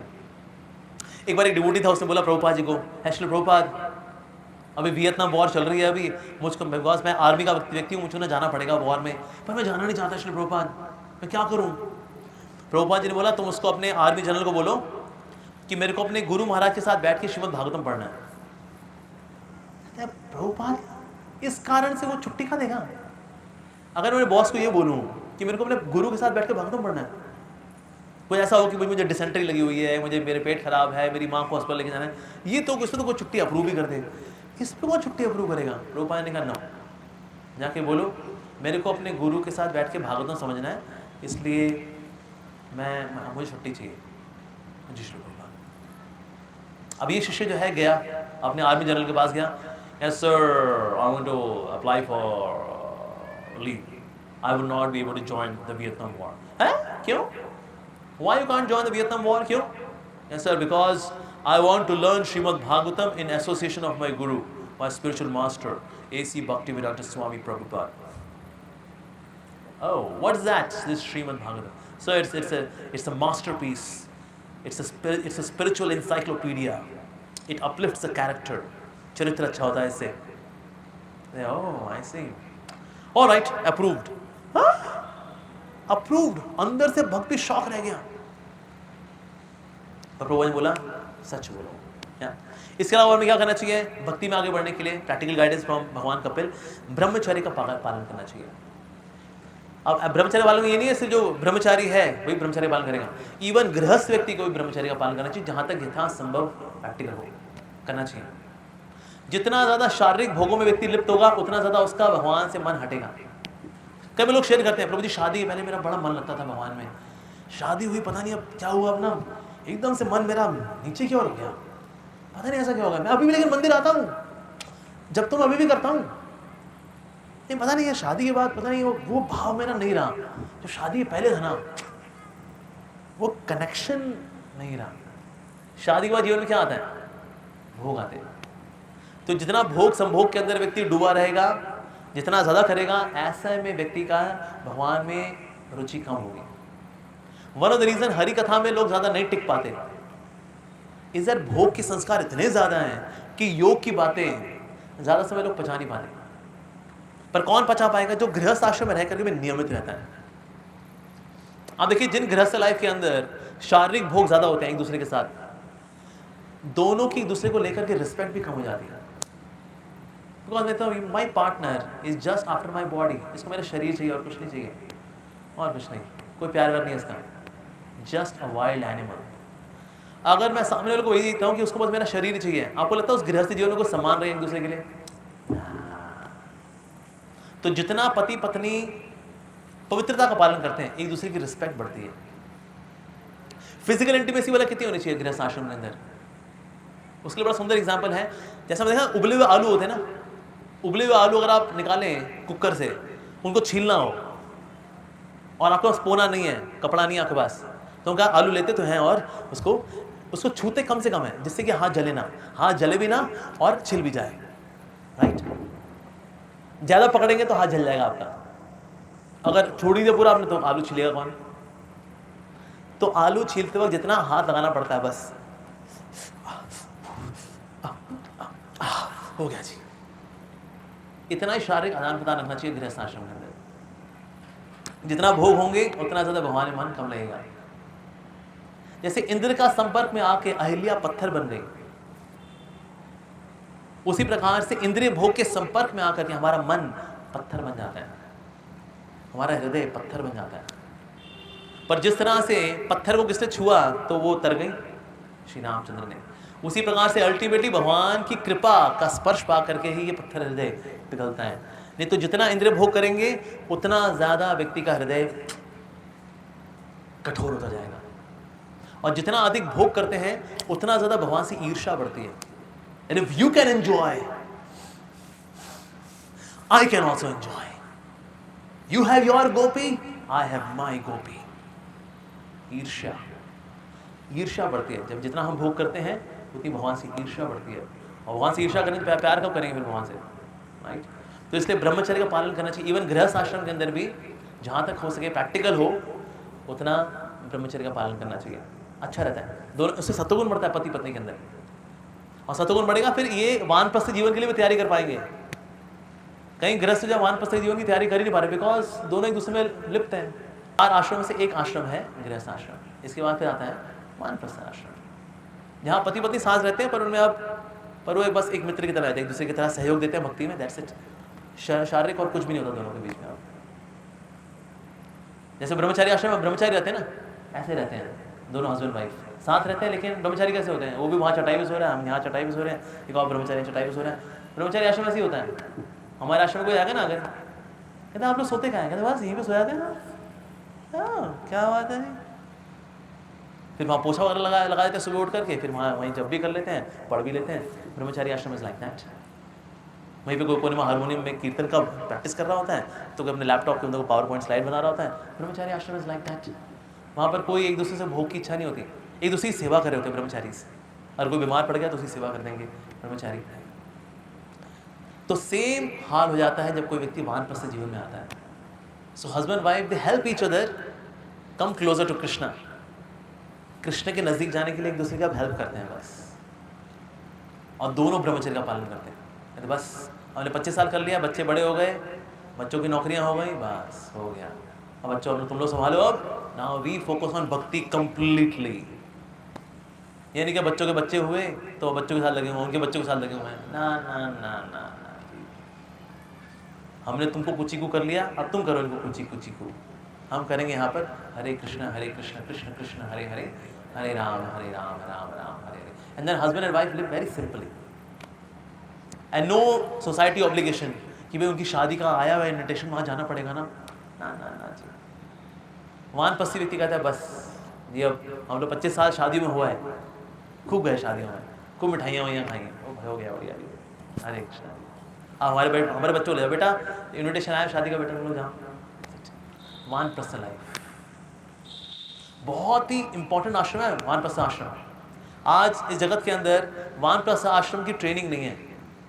वानप्रस्थ आश्रम इज अमेजिंग आश्रम, फैबुलस आश्रम। ऐसे गृहस्थ जो कि सारी जिंदगी उन्होंने बच्चे पाल पोसे बड़े की हैं, पूरा जीवन देखा उन्होंने। वानप्रस्थी इज फ्रेंड टू द सन्यासी। वानप्रस्थी इज अ काउंसलर टू गृहस्थास। जो गृहस्थ हैं उनको भी बच्चे पालने में दिक्कत हो रही, कहता है अरे भाई हमने पाल पोसी बड़े किए, हम तुमको बताते क्या करना है। They give practical guidance to the grihastha. And vanaprasthi are parents to the brahmacharis. तो ब्रह्मचारी वो तो घर बार छोड़ के आ गया, और उसके माता पिता कौन? वानप्रस्थी जो लोग होते हैं दे आर लाइक ब्रह्मचारी के पेरेंट्स। या क्योंकि जो सीनियर ब्रह्मचारी होते हैं दे आल्सो एक्ट लाइक वानप्रस्थी। तो इसीलिए वानप्रस्थ जीवन इसको स्वीकार करना, इसकी भी तैयारी करनी चाहिए। पर जीवन भर अगर कोई भोगी करता रहेगा, if one is addicted to sex life, तो ऐसा व्यक्ति फिर भक्ति में नहीं आगे बढ़ सकता। So sex life and spiritual advancement go ill together. तो शुरू के साल होते हैं, बीतते हैं, भोग में बीतते हैं, पर धीरे धीरे व्यक्ति को भोगों से निकलना भी चाहिए, स्पिरिचुअल मैच्योरिटी लेकर के आनी चाहिए। ऐसे करते करते फिर फाइनली वानप्रस्थ आश्रम में आए, 25 साल हो गए, कहते बस नाउ नो मोर, अब एक दूसरे के बस हम हेल्प करेंगे भक्ति में। हाँ, तो वानप्रस्थ आश्रम की भी तैयारी करनी चाहिए, सबको तैयारी करनी चाहिए, हर एक गृहस्थ को तैयारी करनी चाहिए, एवरीवन। क्योंकि बंधन किस सारे चारों आश्रम में सबसे अधिक बंधन किस आश्रम में है? गृहस्थ आश्रम है। तो 4 में से एक आश्रम है जिसमें इंद्रिय तृप्ति थोड़ी अलाउ की गई है, बाकी 3 जो है वो तपस्या के आश्रम है। ब्रह्मचारी आश्रम भी, वानप्रस्थ आश्रम भी, संन्यास आश्रम भी तपस्या के आश्रम है। तो इसलिए गृहस्थ आश्रम के बाद वानप्रस्थ आश्रम की भी तैयारी करनी चाहिए। एक बार देखा बच्चे हो गए, बस वेरी गुड, बच्चे सेटल हो चुके हैं, अब इनकी शादी वादी हो चुकी है, बस बेटा अपना घर संभालो, हो गया। कहते मॉम डैड क्या हमारा साथ नहीं देंगे, you know we are working, हमारे बच्चे आप संभाल लो। नहीं बेटा, बच्चे अब आपके हैं, आपको संभालना है। अब हमारे प्रभु हमें संभालेंगे और हमें अपनी भक्ति संभालनी है। तो इसलिए बता रहे हैं ब्रह्मचर्यम, ब्रह्मचर्य का पालन करना चाहिए। अगर भक्ति में आगे बढ़ना है तो ब्रह्मचर्य का पालन करना चाहिए, ठीक है जी। साथ ही तपस्या का भाव लेकर के आना चाहिए, तपस्या का भाव लेकर के आना चाहिए। हम ये नहीं कह रहे किसी जंगल में चले जाए, किसी पहाड़ पे चले जाए, कुछ तपस्या लेकर के आना, वॉलंटरली कुछ हल्की सी इनकन्वीनियंस लेकर के आना जीवन में भक्ति में आगे बढ़ने के लिए। इनकन्वीनियंस वाला क्या होती है? जो मन नहीं चाहता वो करना, क्योंकि वो भक्ति के अनुकूल है, और वो चीजें नहीं करना जो आपको बहुत पसंद है लेकिन भक्ति के लिए प्रतिकूल है, तो उनको छोड़ना, ये तपस्या है। तो तपस्या का भाव भी लेकर के आना चाहिए। बिना तपस्या के कोई व्यक्ति आगे नहीं बढ़ सकता। लोग पापी पेट के सवाल के लिए कितनी तपस्या करते हैं। अगर माता जी बीमार भी हो तो भी खाना बनाने के लिए किचन में जाती है, किचन में एसी नहीं होता तो भी वहाँ भट्टी के पास खड़े होकर के पूरे घर के लिए खाना बनाना, इस तपस्या पर तपस्या करती है वो। जो वर्किंग लेडीज हैं वो घर भी संभालती हैं, ऑफिस में संभालती हैं, तपस्या है। जो लोग ऑफिस जाते हैं, पॉल्यूशन भी खाते हैं, ऑफिस की पॉलिटिक्स झेलते हैं, पापी पेट के सवाल के लिए बच्चों को पढ़ाना लिखाना, ये तपस्या है। तो जब शरीर का पालन करने के लिए तपस्या हम कर लेते हैं, इस तपस्या का 10% कर लें भक्ति के लिए, 10% कुछ तो करें। भक्ति हम जाते बस आराम से, वो हरे कृष्णा हरे